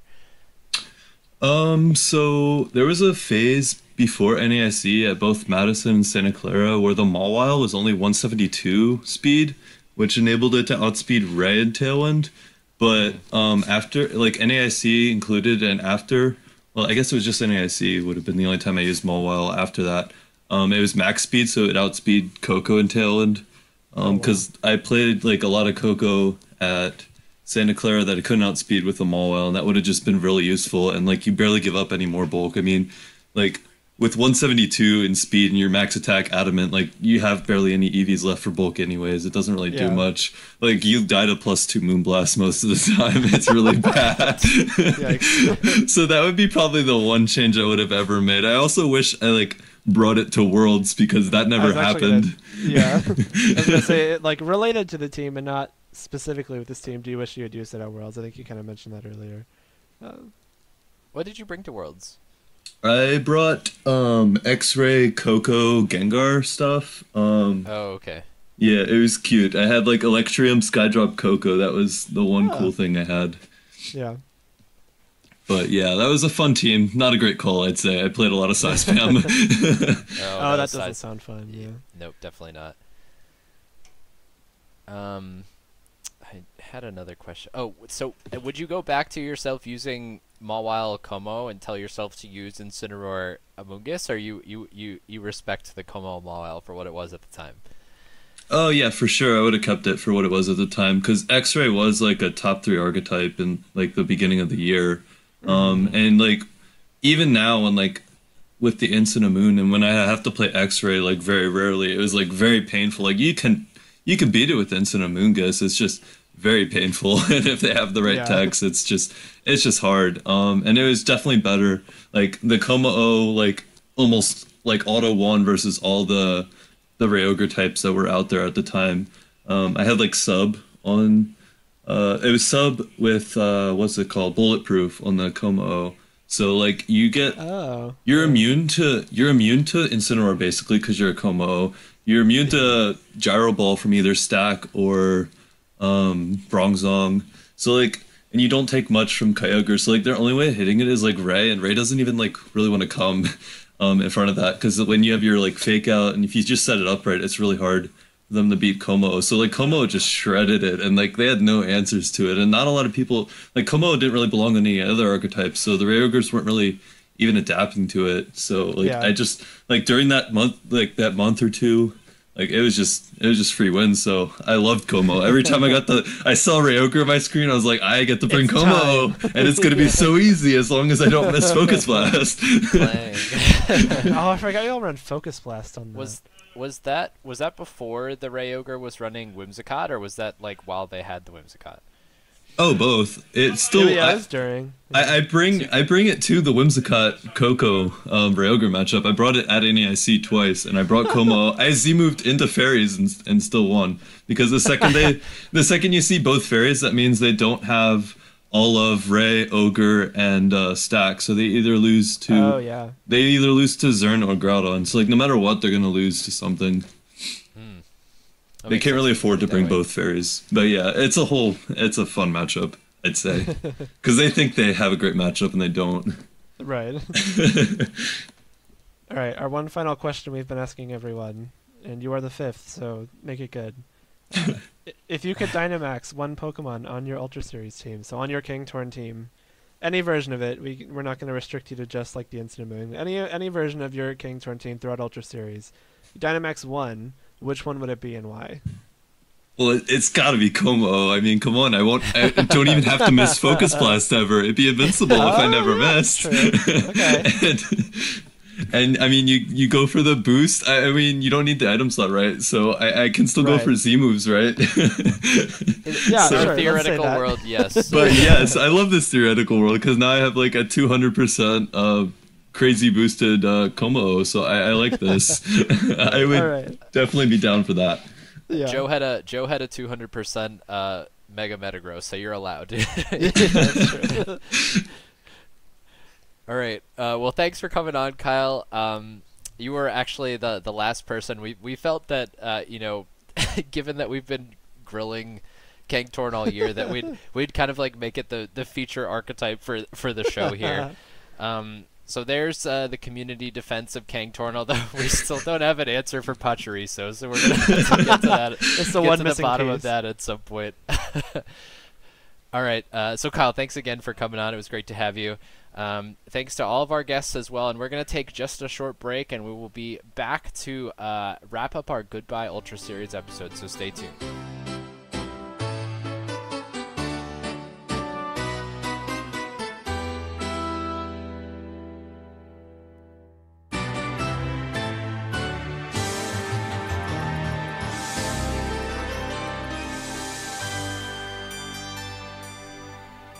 And welcome back, everyone. Thanks so much for taking a tour through Ultra Series with us. I know it wasn't everybody's favorite format, but I think, at least to me, Jake, one of the things that kind of shines through a lot of the interviews that we just did is that there were some people that were really passionate and dedicated to it, and I think we can thank these people for making it the format that it was, and I think the people that we had on are definitely like a pretty good selection and representation of that idea. Absolutely, and I think the 5 people we had are kind of like the figureheads of their respective archetypes throughout the entire Ultra Series format. So, huge thanks to them for joining us, Joey, Gavin, Raghav, Joe, and Kyle. We were kind of surprised that everyone we asked immediately said yes. So yeah, there was genuine enthusiasm. Well, I interpreted it as genuine enthusiasm. If it was fake or sarcastic enthusiasm, that's fine. You're entitled to that. But thanks for coming on. It was definitely from our perspective our most ambitious project yet, to try and coordinate multiple people instead of just the one, and obviously Jake is undertaking quite an editing job here. So have fun with that, bud.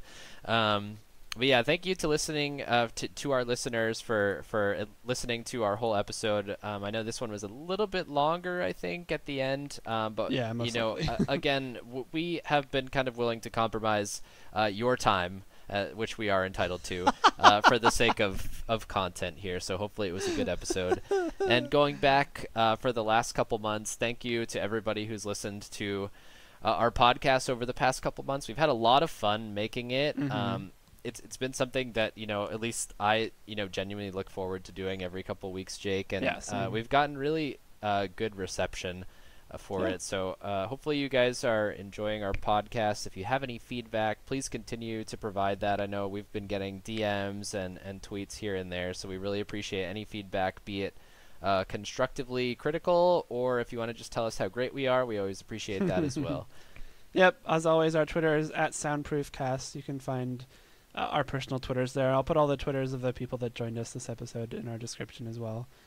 Thanks to listening. Thanks for wow, I can't talk right now. Thanks to listening, everyone. Thanks to listening. Yeah, we appreciate you guys so much. Thanks for listening to this episode, and we are going to sign off until 2020, but we will be back in early January with no Ultra Series content. I am so excited to say that we won't have to talk about Ultra Series. But we will be continuing our charge through Galar, and we will be hotly anticipating Dallas and Bochum, I think, next time we speak. So look forward to that. Happy holidays to everybody, and a happy new year. Go listen to All I Want for Christmas Is You, and we will see you in a couple weeks. Bye. This one is for all our fans. But Jesse, we don't have any fans. We will after they hear this. Chestnuts roasting on an open fire. Jack Frost nipping at your nose. Yuletide carols being sung by a choir, and folks dressed up like Eskimos. Everybody knows a turkey and some mistletoe. To make the season bright. Tiny tots with their eyes all aglow. We'll find it hard to sleep tonight. They know that Santa is on his his way. Yay! He's loaded lots of toys and goodies on his sleigh. Hooray! And every mother's child is gonna spy. Why, oh, why? To see if Standler really know how to fly. My, oh, my! And so I'm offering this simple phrase to kids from 1 to 92. Me and you. Although it's been said many times, many ways, Merry Christmas to you. They know that Santa is on his way. Yay! He's loaded lots of toys and goodies on his sleigh. Hooray! And every mother's child is gonna spy Oh, Santa. to see if Standler really know how to fly. Straight up to heaven. And so I'm offering this simple phrase to kids from 1 to 92. Although it's been said Many times, many ways. Merry Christmas!